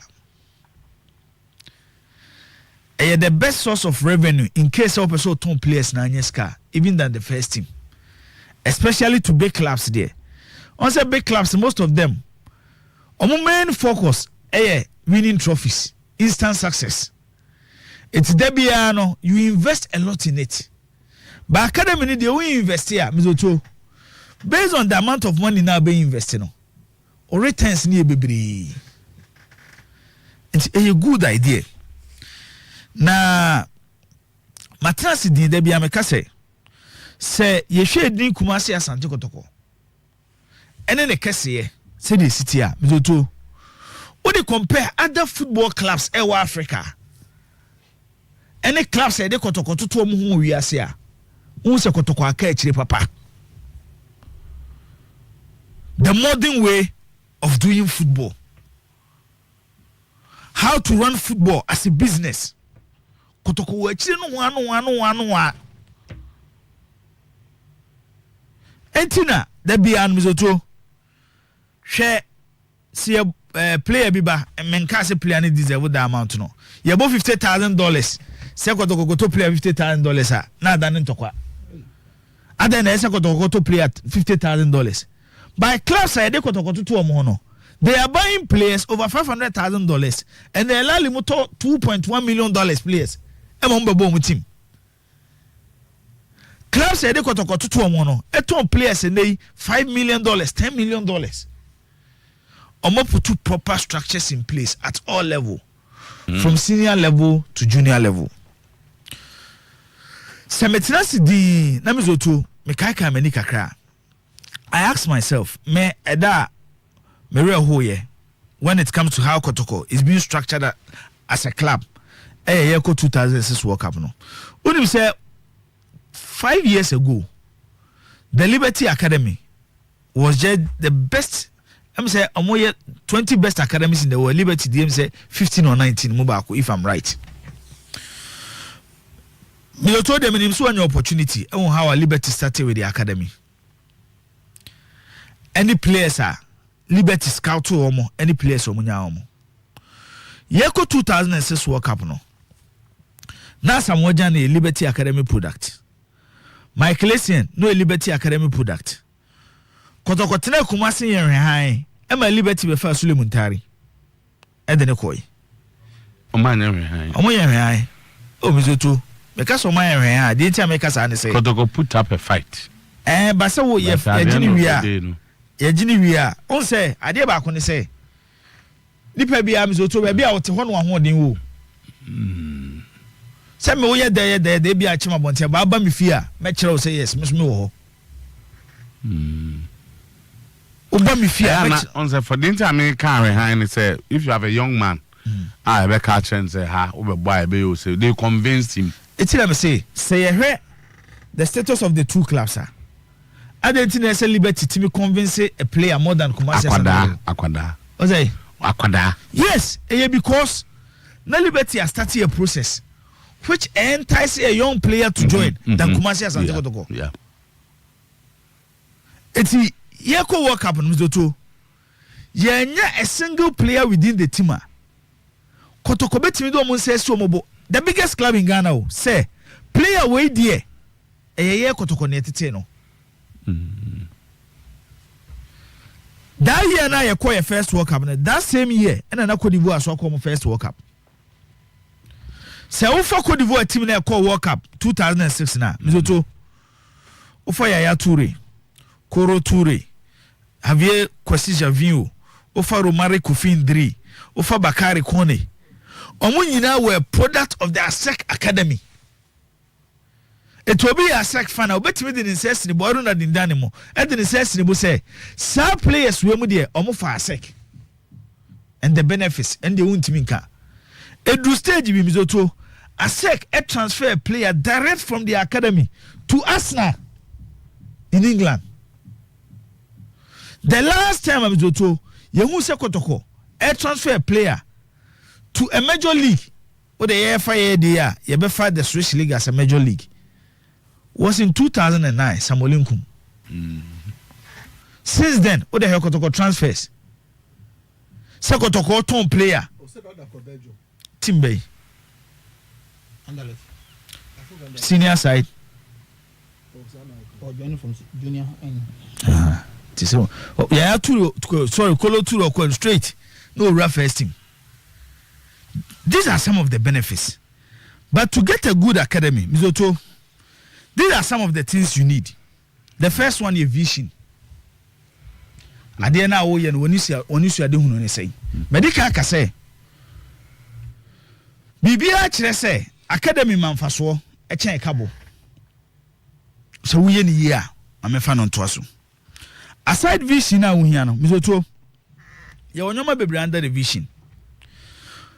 Now say, Oshe letter here buyer. On say the main idea was Kodoko Bezi or Ashanti region. It's a majority of the academy players should come from Ashanti region. All over the world, Sano Moyenu. So more for players now, Mizoto. Omo make sure say majority of the players should be players. Omo live around that area. And not just omo for players outside. It will say, unless player no exceptional talent, the highest omobeko by survey, and it say, Ebia baby or bezino, you go 50 kilometers more. Now they are quite for player. We need to see in China, Mizoto. The next thing you need is infrastructure. Which and they, the current Kumasi Asante, it will take time. And so I got to go to build that infrastructure because even the first team look like infrastructure. then the academy. So we share Kumasi Asante Goroko. Name is Otuo. Unyo opportunity ko jina Kotoko training grounds. Ye wa 2020 still Kotoko training grounds any washroom at the my players. Estre. Sanyoma we mu nyina na keka bom the results oba wo. Eti Kotoko we need infrastructure. By moving there no, Mr. Otuo, you could clearly see a club at all level. Omo lack infrastructure. Eti academy semono and then baby Kotoko jan even if they start and there, Mr. Otuo, either say so omo so mbe house players na ye ko han baby. Emma players koda and Emma players na free fie normal baba bebo which MY young players development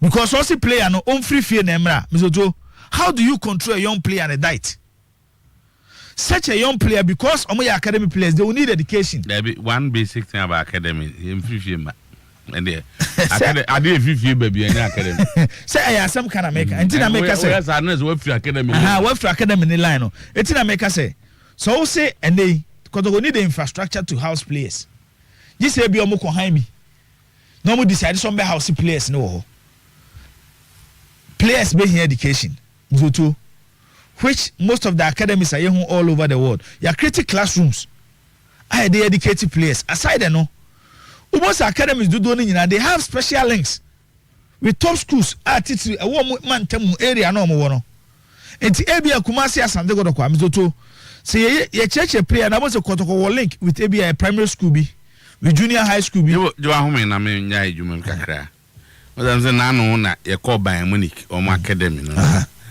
niema na de man ebi nie kenkan no be sem de 2 minutes near about form or say record Bundesliga champions Bayern Munich have officially opened their new state-of-the-art youth academy. The FC Bayern campus where they will be hoping to nurture the next generation of global superstars. Spread out over 30 hectares. 30 hectares. The new campus is 4 times the size of Bayern's senior training ground. yeah 4 times. yeah Pitches, no? They boast of 8 football pitches, a multi-purpose sports hall, and a clubhouse. It will be home to the club's youth academy. They have a mini stadium within the ball.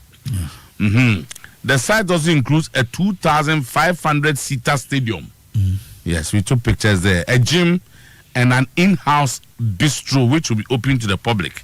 Bayern Munich is very proud to be able to present the FC Bayern campus today, said President Uli Hoeneß during Monday's opening ceremony. The project stretches back to 2000 when Bayern acquired a plot of land close to the Allianz Arena. Makacho say, "Omo any Allianz Arena near close." yeah and you know, Omo kwako bob they see. but that is your dream. Allianz Arena new dream. They see the stadium. No. And Omo who say ni ahana mombekono. Na if you read further, there's one thing. Oka Academy, they don't promote more than 2 players a season. The academy in itself is a business. Yeah. And to almost 30 players, more exceptional part you know no na e de okwa. More toss no e be ma loan. Now ya tom na moko. It would offer Bayern Munich any opportunity in books. Now you over turnover. Almost one area power my omonya profit ebe o academy. Almost spend I remember 72 million euro. Yeah, yentimi nko 72 ni bi. Omo point na say ye to player back 100 million. And so one of them in this 7 bia say high bit when bia a $10 million state of the art. And yet distance and no say your motor. Na say fete o motor. Eyi o academy product. Tony Cruz. Yeah. Real Madrid bought Tony Cruz around 30 million euros. Into your more establishment, no benefits ni be your money, no. A player, a man spending anything on him. Time almost share Tony Cruz. Reason why Tony Cruz left Bayern. Yeah, it's here because 70 million. Yes. They spend 70 million euros, not 70. The ATM Tony Cruz every Bayern Munich and say, I see in Trianica, I'm say somewhere around 10 million euros. And I buy him for no. No fool say after the 2014 World Cup, I'm sorry about your superstar. Baba and for fun say, "Oh, the year at the so why should we pay you like players? I should have got free baby, mama." And I'm out on the cruise free Bayern Munich, Echo Real Madrid. Thomas Muller, David Alaba. Yes, someone in Bayern Munich. Makacho said a Ghanaian is the head coach of the under 17. Christian Saba. Yeah. A Ghanaian. And so the infrastructures now being here. Oh, and only the main focus of the academy because when I be house players, pitches, and no more then you come to scouting. Bayern Munich now work on MCC and Zoto. Udomo say core of the academy. Players are omu free Munich. Omu ye Bavarians. Those players now standing for the soul and the heart of the team. Etu there for me to say Thomas Muller.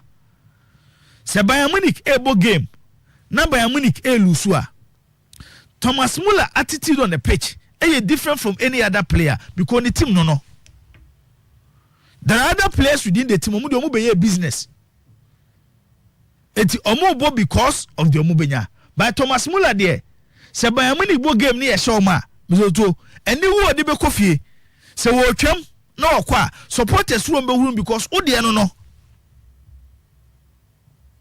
It is scouting in one area. Mizoto academy omo hepa and say majority of the players no every baby a team no. Then Oma expand on network ne kakra. What they do is minimum Bayern Munich, meaning the number of youth teams or more. But mostly no.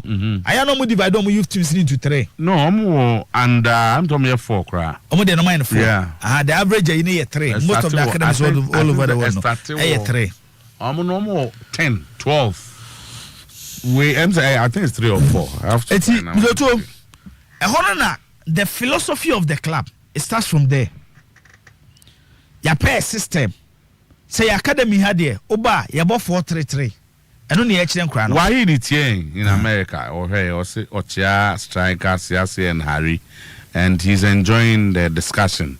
Great submissions reflecting my thoughts and advocacies. And say oh yeah somebody who believes in academy it is also the philosophy of the club, the style of the club, say the SR club nisi bo mo bo no, it should transfer from the top. Say senior team ne bo 4-2-2. The same philosophy, SR transfer to the academy. That's their style of play. Yes, it is a Koba say, yeah, transfer sometime or yeah academy player, and then a senior team now. He won't be new to the system. Yamu say, Kumasi Asante Kotoko as a football club. What is their style of play? It is a nekotoko yo manyo so mbeti academia. They should have a style of play. And yes, a coach be ani akwa fano. The club should have its philosophy, a system of play. Ebi akotoko ebobo 4-3-3. Eti kotoko kwa fa coacha. A coach are you used to that system. Ninyina ye benefits ni bia mzoto academy ni benya. Se uko Germany say ya woka. Scouting process no. Se wo sometime and ye beba be fa wo ba. Said they come Bayern Munich academy na. You be more tiasia catch say you get opportunity to get closer to your kid. Oh yeah.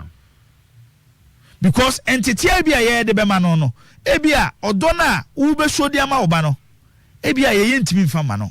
But because of football say any business into no. You dey be call the football side, but we have more opportunity into most of their training sessions. Ya man kra ne bia wo fo ba ho.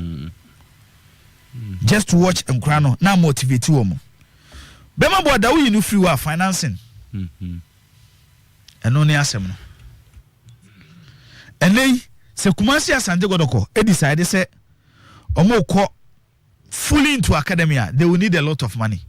But me, I will prefer spending $10 million on Kotoko Academy than spending $10 million on the senior team.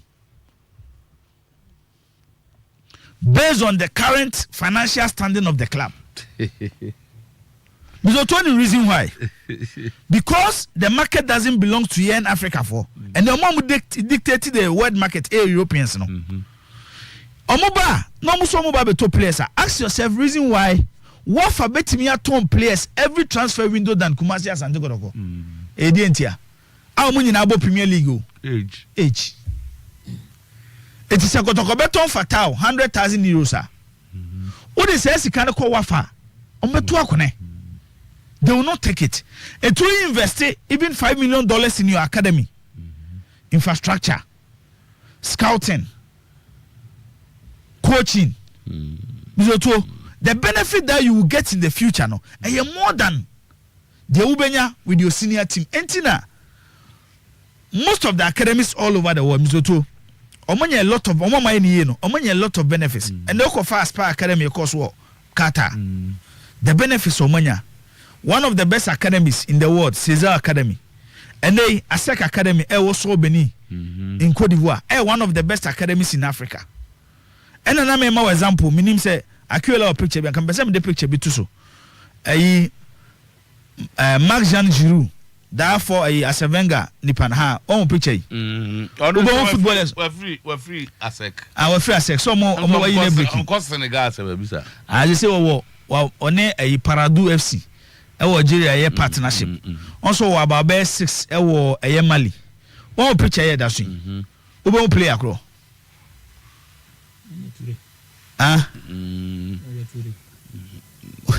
One play across. Oh, say man, you know, when you say I say no, I mean I'm on the way today. Okay, I have it here.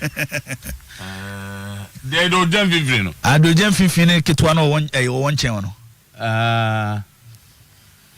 Okay, why ni Kitwane why? Bakari Koni. Okay, and away Yaya Toure. Yaya Toure. Almost started wa ASEC Academy. Bisoto. Omo didi players yi ho didi ah. Ombeje solidarity ne die na ji say. We heard the current financial standing of ASEC Mimosa, right? Adana ASEC. Any kotoko bebo match was it last year? Na ASEC timi kachi kotoko for say. Match ne dey bebo na emom ye ka kire mo say yentimi mfa ye first team ne ma. So to dey na ka kire, and they brought their academy players, their second team players, and dey bebo against Kotoko. Because anka kanena ka story na nyesa. It's what I'm saying is say academy ne ho hia coaching crowd dey yenko ho. So to hwe ade bu ho a obi nim chen, you have to accept it. Kotoko be academy na Mizoto, they should consult, move around. Because the last time I who say, Obi scout to young players, Amana Babe benefited Kotoko. Almost started from Kotoko under 20 was a foreigner. And Smedendop. And he did it to perfection. My uncle say, Yababa T Academy, na team ni Ghana here, it's Chinchina, Yababa fa local coach. No. The practice of it, menka the coaching system, but the practice of it, omoye better than us. Eti AB afanise Kumasi Asandogoroko will decide to create a partnership with Club Bia or yes strong when it comes to academy. AB Paradu FC cry in Nigeria. And they one of the best cooperation agreement. What's that? Cooperation agreement. Yes, Nina a part of it. You can move to Europe. Baby say Benfica. Beat say Benfica. Omo what's that? Bacho that's another no awful. This cat is say na dey no off Zibo why we a bit change the direction of what you are saying is different from don't change it. It's different. It's different. It is also the best I'm trying to say. The first thing Kotoko will need now, if financially they are weak, is to create the links. The brand is there, but links a problem at the mass anti Kotoko. Yeah. Kotoko can find somebody, move around. Mizoto, Obeti ako Cote d'Ivoire so Benin. I go share how the ASEC Academy board no be. At 70 me suggestions. On the wako Red Bull. Yeah. Wako Wafa. Wafa. They went in for Brooklyn. Yeah. Brooklyn, who was a FIFA agent. Yes. Unim the system. Yeah. So all by unim say you prepare players at this time, they are good for the European market. Yeah. I'm sure say what the board should do. Me imagine say better a subcommittee that will be in charge of. Oh yes, there should and be. They would then. And no, the academy in itself will need a board though. But the academy itself will need a board. A better board for you. Concentration should be on how academy be successful. Yeah. at this early stage ehia so omo do omo time ebeba senior team no ho because omo move into a project in some few years ebeba be the financial backbone of the club ehona kotoko betia generate omo sika free then the senior team will still be there competing for success but academy ni na be so club nim e wo musika semu na make a coaching there no Otuo so we have final ebesi wafa even though somebody was there but me makase yes penifo so obi ni mo obi kire wo hwe academy sa akoso wo wiase nyina Otuo even in Africa the best Africa hu the JMG Jean Marc Gilou the academy a okote no wasek one asset for partnership the course e Mali the ne oye no Algeria wakoye bi wo Madagascar also the big crab Accra yeah or the big Accra yes Jean-Marc on say some urban no contact so you could pick a phone and call us and Wenger yes I have this lesson it's make us say the links is very important yes academy adeba ko akotoko ne say whilst transferring players outside especially to European clubs or man use that opportunity to create links and one player pe and a map papa nya e na adwo so bebo Africa o Yusuf Fofana yeah na Giroud your coach Eddie McCain and of us and Wenger as an assistant and Obefa Fofana from the Ivorian League eti talent na wo hu no Fofana mu no na say hey then Cote d'Ivoire ho talent wo and on ASEC for be partnership even when omo party ways no still ASEC is doing the academy what did I do still ASEC is doing the academy getting enough money to run the club and they open one of the richest clubs on the African continent ASEC and omo their own hotel e was so Beni Otuo a night they charge over $50 and if an omo for any sika at the sea hotel no and they sell from Aruna Dindani and Koroturi and omo expand omo investment so yensi hotel and also another way be generate sika at the ama club no it's all that I'm saying is say a yes say nay opim so amana there did actually obi bia obey asande go team ni say Kotoko we need a strong backbone which is your academy no enti body after to omodwuma and omba be omodwuma no Otuo I'm expecting them to form a board another board for Kotoko youth team and they will have their policies in line with the senior team no monyo man kama thank you Captain but there results beba Captain Brem Mami ni juma we answer and 2 minutes per me share my opinion okay your opinion okay my opinion since say faith to my party clinic here o yare afa call homeopathy 3 seasons mandate left me alone Otuo ebi anka meka say too short ohwe the loads of worker eda ho a ayesomo mmeme ya I'm for the training to us. Good, I was going there. Now be saying I am 5 years. Honestly, Sana can make her. But I want the ball to demonstrate beyond every reasonable doubt to the great king say ye may be a kahua, a jumadia or the share yen sano. Ye beti my ye amana ye. Because before and then says and look at build academy, so not striker. A lot about a name what goes into building an ideal academy world class say no na sande kotoko pa you expect say we no enye short term ideas you see you need to plan short term you need a medium term and a long term and if you are talking about 3 years sanyema way you cannot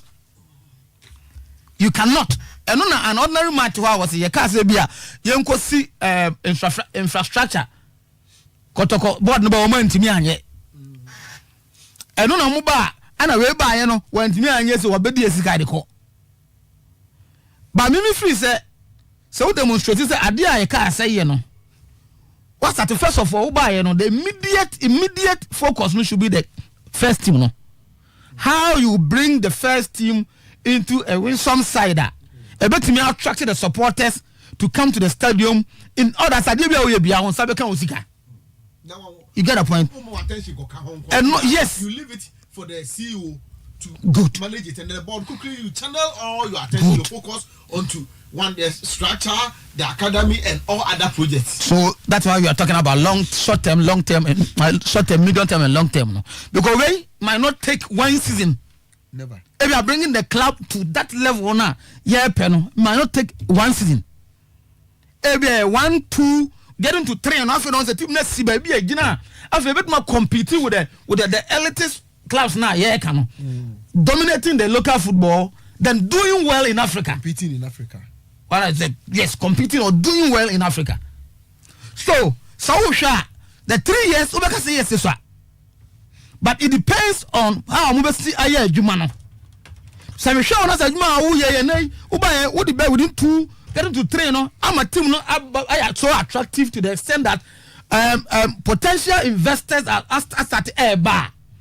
May sure say take a second for the great king to say I think that these people need more time to do the work. I don't know, even though I perfectly agree with the decision to give them 3 years now. Say Omunfa MMA Jumano. But then supporters in Yantias say Sanyama within that 3 years no. Building the academy, building the infrastructure, bringing the team to the Winsome side to compete in Africa. Said the amount for no. Within that short time no. It takes time. It's a drew baby omuntias ye.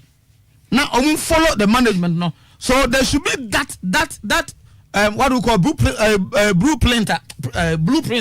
And that why obia betimia hesoka say according to plan. Say near there to her.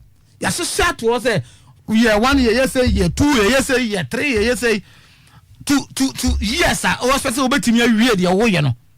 The reason why I'm a tight kind, but no. When he came, was it in 4 years' time or in 5 years' time as Santuko Toko, Ebeji League, and he started rebuilding process, no. So it took time. The 4th year, now about African fan. The 5th year, even though he was not there, but Santuko Toko winning league, you know. So baby, I go back and said the man a prophet. But now was as a result of Nemo the good foundation. The foundation to if the do not I already exploded, and it's exploded and Kotoko won the league. So I think that this board must come out with that plans a bit me ayajumano. Now to the ideal CEO. So my table nema numbia me say the Obabe Kotoko CEO no I say oh. And you be beyond and yes time to say Kotoko CEO. Not because our link with notification, not because or your busiani, not because or your one say no. Ubia damfu. Because and I expect the board and say more bano. And you much of you may be an mobile. Because supporters and near the whole name to so one, I never want to expect so to experience very important. Any panel I Juma was system watching not necessarily football, but what leading organizations being as a new maybe one who say any panel decided where 2 hours to any way there. Woman opportunity set on my Juma be say or when Indiano experience here one. Because Sandy panel I saw all link and connections. So to football today. Here obia our connections our link say the people catered in our tier or to be connected to big persons another big clubs be another big institutions be say oh here be those are by a whisker he gets them on board no matter to me about have a page that because that person must have clear understanding of a human obey football no is anybody to football see. And general, now let you grew there can't send me. Every out the but he was making a good point. So trans now analyze ya. Obusa questions only in football. Free consultation, not a consultation, first in camera. And do you ever be able to go see you on Nano? Because to answer what football and I say never be a football nico. But be a football nico. What's what yes, 2, 4. business ideas Mr. Otuo now at a link with that corporate ideas no and no no say ko for ka ho asem no football has become business e the strike can asem na you know now ka that sec academy faso academy no e dey break team no a be a move away from just football crowd to hospitality industry. You are talking about hotel. And so you need obia or what understand what football is a nay football as anti kotoko shaman sa minimum baby I'm anti kotoko efa minimum how me come to kotoko into a business as anti kotoko no eba be business entity a bedroom na bi e kono man crofobia and for musica and eba be e mo pinso nko yisika na odi aba no mo team no e betumi around by itself. That is why Roman Abramovich Otuo Chelsea Misoto for the chief executive Peter Keyon from Manchester United. I don't didn't buy. I don't didn't transfer the year Juma. Misoto last but not the least no. You need to be your personality. I'm talking about charisma. Misoto I know is very important. And you pass a Kodoko supporter. And what's the end? Kodoko supporter so not so who the power do that and the power there me wo and that's only Says or kasa Misoto enipa efa e de ye to anamon example obi omom charismatic leaders no obi so obi say Herbert Mensah kasa na Kodoko supporters person omo da na kuma tony yam you see the point obi omo that enipa omo charisma ne bi no Misoto say enipa no hu no kra keke ne nsema a oka ono kra appeal to the supporters say enipa we so lead me a me free say enema pa bi ebeba. It is an human way to experience link and connection, understanding of football, business ideas, and personality or charisma. Or being charismatic. No, so you send your way, who put us an together. I think that the idea as Antiko no must have all these things. It shouldn't be like you be favor. Because you have in recent times, nipa ya more opportunity to nipa bia omo mess around big time. Omo kotoko laughing stock to some people. Asante Kotoko is bigger than that. Asante Kotoko pedigree no, pedigree Misoto, it must be respected at any point in time. House of Captain, that's it. I here go. Me that's it. Me now odi mame no this time around me person me share first 3 months of omo djuma no omo fa na a constitute of some fantastic personnel be am say eba football no nim dia omo wo bi pa tama your own Mr. Jonathan is there any omo amakeka ka omo ka ho now in some of football people no bebre eka any idea am pese ka me pese me fa wo program yi so na metwe omo adwen esiso na omo hu say adwuma na omo ye no ebehia se esese omo hu say adwuma na omo bedie no amafo de omo ni ehwe omo tama see for instance obi ti say Mr. Jonathan that minim say woni ne e some close relationship kakra Mr. Jonathan of Ebusua Drafts. Oh, close relationship like say wadam for no kakra. Oh, there be nya madam for sa ba say na ye adwuma oga mo ye adwuma oga ka ntina say woni no madam for no ga ka mo pede one ne popa yo no ya Mr. Jonathan yeah on a gate oje on a operation bon so na ne bo was na ka George wafa George e ga ka mu ho say George we yeah and George be back at so yeah sure oh yeah be George nya time nti o and George be back at but me say omo organize tournament na ko to so omo nyina wo ba bi fa ko abon so ne Mr.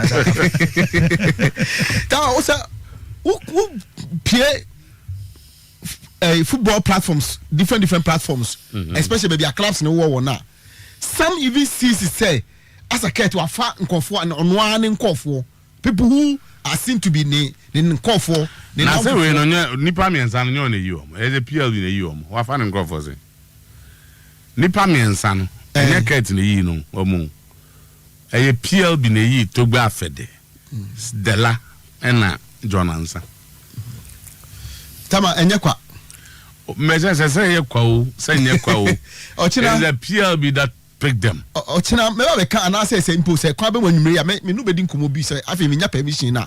How me nya permission kan wasem. Me da bi me kan this year. Oh da bi me boy me brother because story am do akira me ye sure say by nyame mo ade panche ochina ne bia metime nya the full story na say enough one na say afi put it into the public space okay. But Obia nim say Kurt or very close to Tobe. Obia nim say Kurt na dan for pa ne Delali senaya. Obia nim say Kurt na dan for pa any Dr. Banyako. Obia nim say Kurt na Mr. Jonas e kan campaign team no ho. Enti the only person I mean to me and I say I'm on for share dan link no to Kurt that much Dr. Tony Obi pe. Ti among the 5 people. Among the 5 4 ni na ye nkofo a omo ye known. But let's establish it say the PLB pick those 3 people naked. Besa me ma ye te ase anzani akoye e PLB na yi wo mo. So e jano de se na damfo se nya na damfo eno de PLB no e na yi nyo no na yi. So only say nkofo bi craft say or influence sa selection no. Oh, at the end of the day me be say and a PLB no so an arm of the FU. People go there as independent people. Kotoko PLB no more to aba omo to omo de. Wafa to omo de. Obi ato na ba. I want us to establish that those 3 people were picked by the Premier League board. No problem. Well established. Omo na yi ye. Enti na make say at least nipa 5 year. O say Kurt penso. And autonomy. Afi eje ne ho ntan ha say ye dey ba.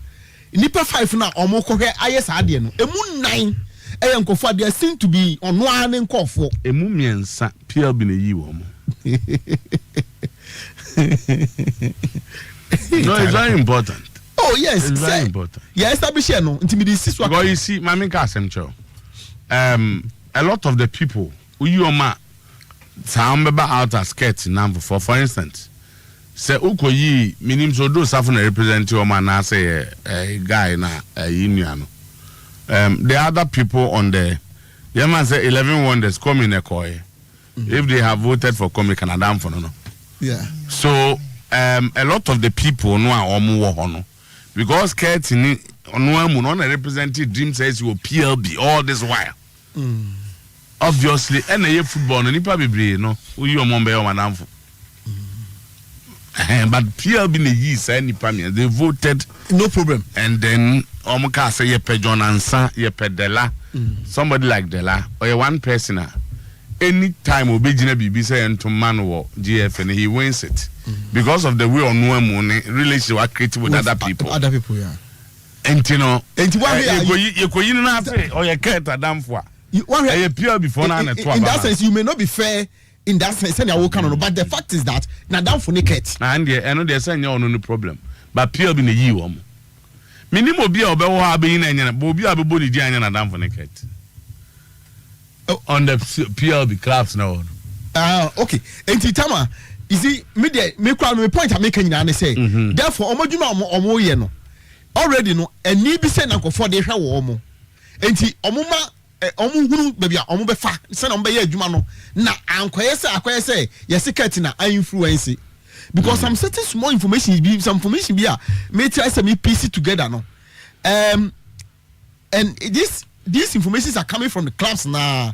If that is it, a bit worrying, especially with senior leadership in SBA. No, say na say etie any senior for air drive on say impokrano kofono Kurt in kofo and they will be seen to be doing Kurt bidding any home bank bano any de keke kahona. Then asudi ke said that almost so. Na no man ko yi o mu wie no mbeka kire o say Oma koyi tamu kwezen kamu ya munyi Kurt adamfo na mo amakotena koyi o mawie ayama mo opportunity na makoyi mo ba amzo obi adamfo ni obi division 1 for you omo yi no zone almost say Jojo Duncan what demonstrate say opinions on the 48-18 club in the Jojo bra zone 2 voted me count but we voted Jojo ko I have for George free and a bit me aka na dem but I have for say David Obey near the call Kurt ni mi no be so. Wo dem akotoma ba wie ase ne namfofo ne om. na Otuo na ma be kan we akire yayi ensentwefo no mzo anafo nti mo ya sabe ya fa tu enzo obi akon zo onyi obi na man kwa gina kibeza ano o we na nyina na mutima yi no all the other clubs me so say na kan bi mu ho alaji mo anyi no ọ̀rọ̀ ní sísẹ́ ni PLB nukwa no is a contention. Amunya assembly board for no so no na e ni PLB. Obi antimense san. Eno omo se ombeko. And supporters na PLB for a board na e. Yes, but omo so ombetwa ma FA ni say we flout some certain regulations. Omo India capacity as there. And as happened na agent in its capacity as there na go twa ma FA. It's a board that can write to the GFA. Ana management. More supporters are try come we so two wabu house mraso David say once or PLB ni mo no and say or accept gift say there new locus nti say as a football supporter no say who say obi ya de bia etia ball na who draw ya set committee they is being exonerated by the committee say na ukasa dia but say who be bia wait especially you have to route it through your management and board David Adabi say Tama this after need akon ade ne dey say no we a supporter who bibia wetimi me enche wo hu ko anim se to gba for the toilet ene my events MD no say can be na ejira anim ha sa supporter bia ntimi go yinim film take it from me they can't on wasem no dey eno on bet to protest e wo om club no say nam say ye kasa am mfi yenti ebia mo bobo ayema mo frɛ ayema mo amu nyem tim mo amu ntimi ntwe pen ne paper wa se munyi aka memfiri o mo na mre go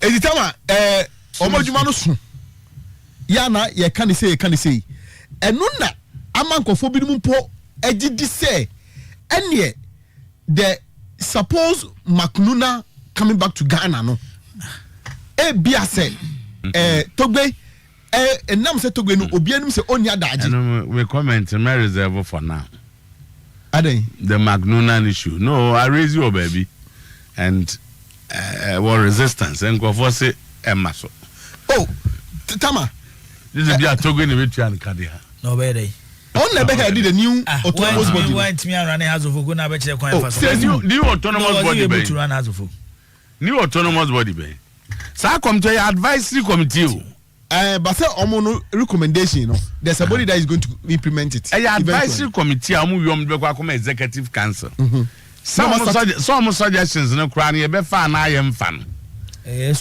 school enti say no a wunya na suggestion no kra so go for obi am na be head bibi na ayi committee na be appointment so ma unu say enkofo bebre gidi say ade ayeyi ade no ye wie we dey just a small screen I mean, I deal with crowd, Mr. Two. The whole process, I mean, we go all over the world. Say, clubs decided some bubble independent league. The suggestion, the process to get there, no, clubs na it's a clubs na ku. There be also we know decisions are being taken by the FA. It's like the roadmap and FA in the tour. Who say, Mr. Two? Say the football in the city, no.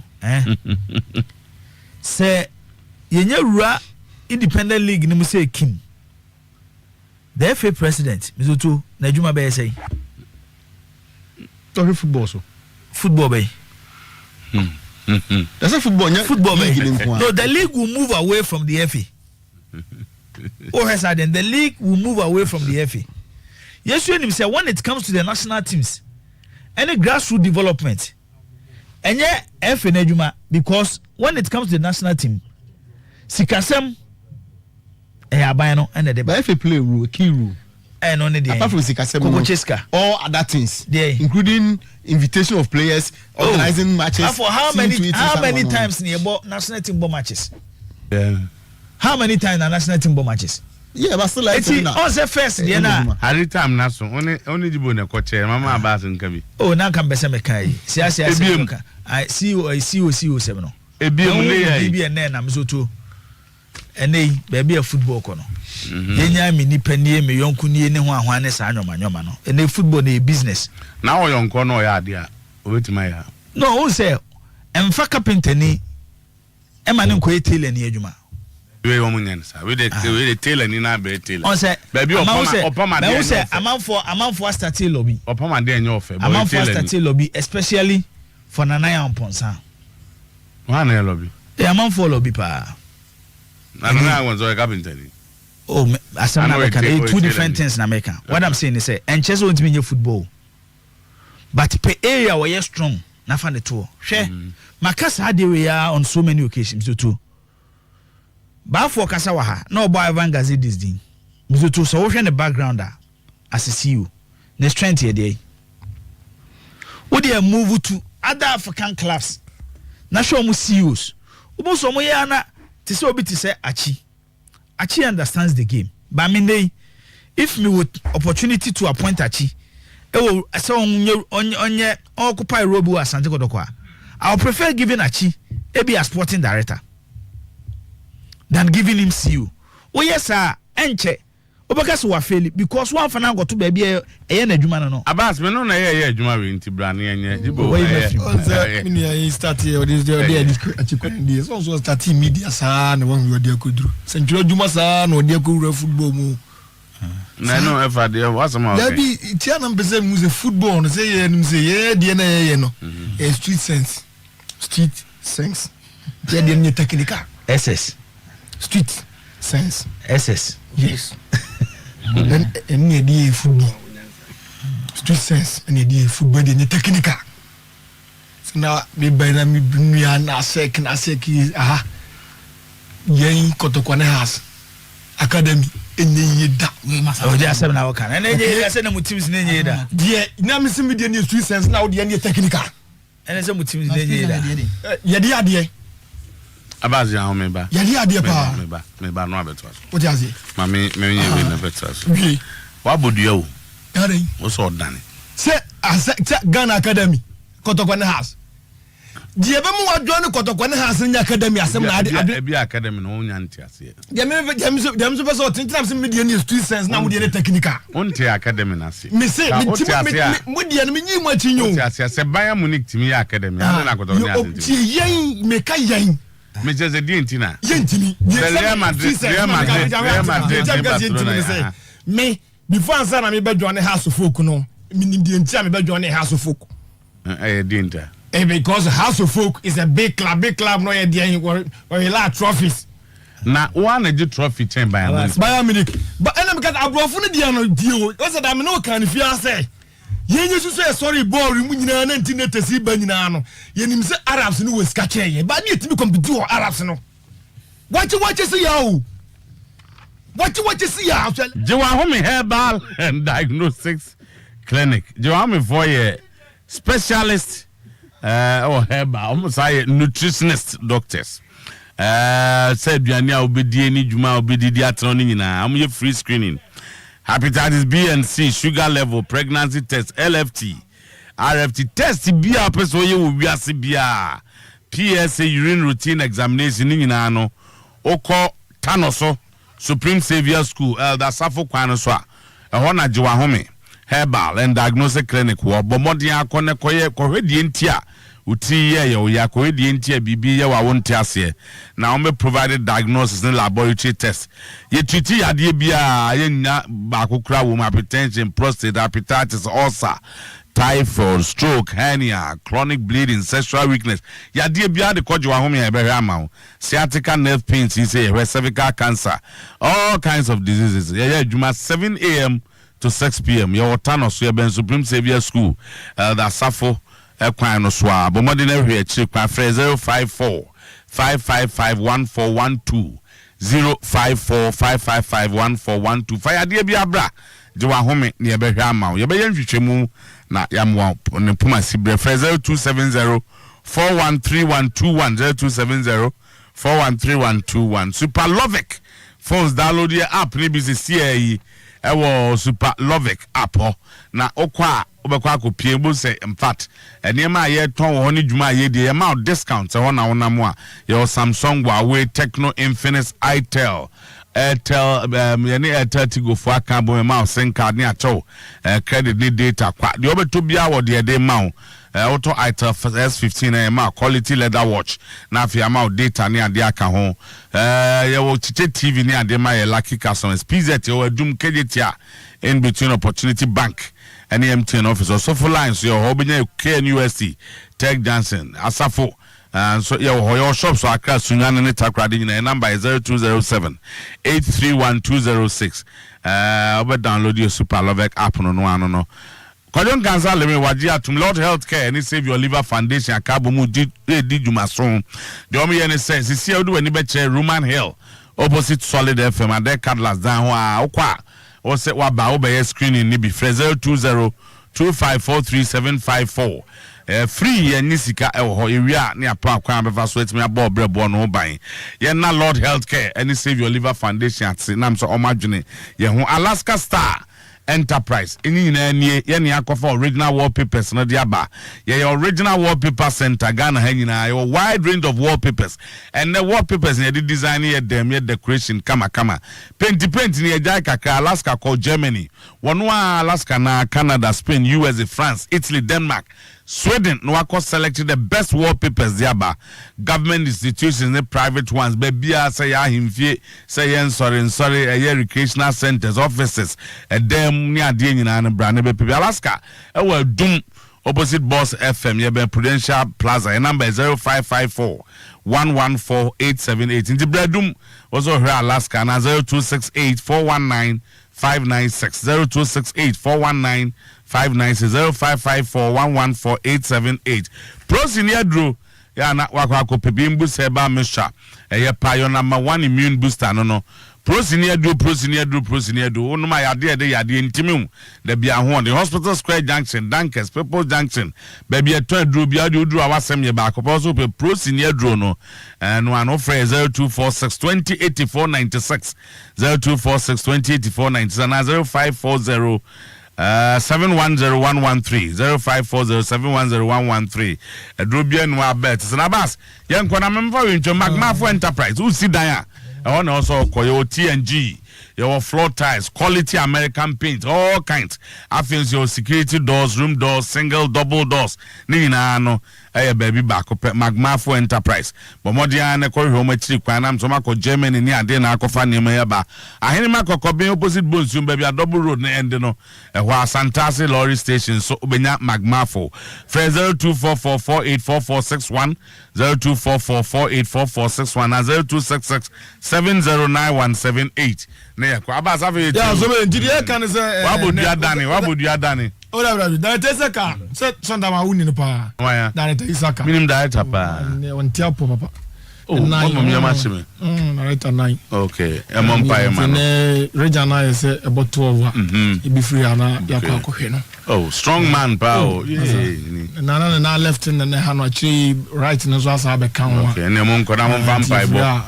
enkogun na bibia so ensan ya die okay na obi nso opese okohwe no bia no contact ya okay tana sabre kwa ko honra okay nti na kan bi susu ya wano pa ya krekrekra de ya mra meeting kra Saturday nam se sika iswa sika we kra ko be se musi wa jame kon kra me kon mbasa bebro sa wo mami hun tam me hun tega kra asam de e ba na nankitin bu man na ba asem bi no emfani pa hu se fi asemi puku ni kan bi akofa ba se ne bo modi abra nam se na asem we pa ma tam 200 na munya zume ana mi kra no mo kase na so mo cheme we guy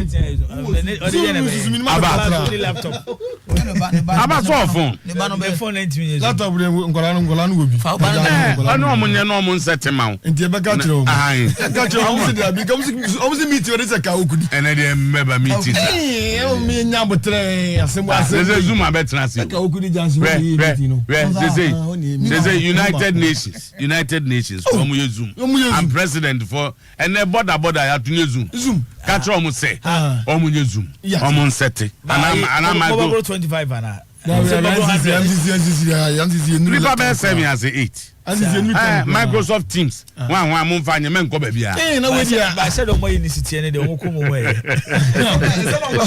on dio bia dio asem bia no mfani pause de na o kan no ano pe na kire na mzimi ni amunya botre kakra GFA executive council say Zoom no. Oh, supporters. And that's Abbas. Wasn't the man best at Momo come meeting. Abbas, and I said for VIP.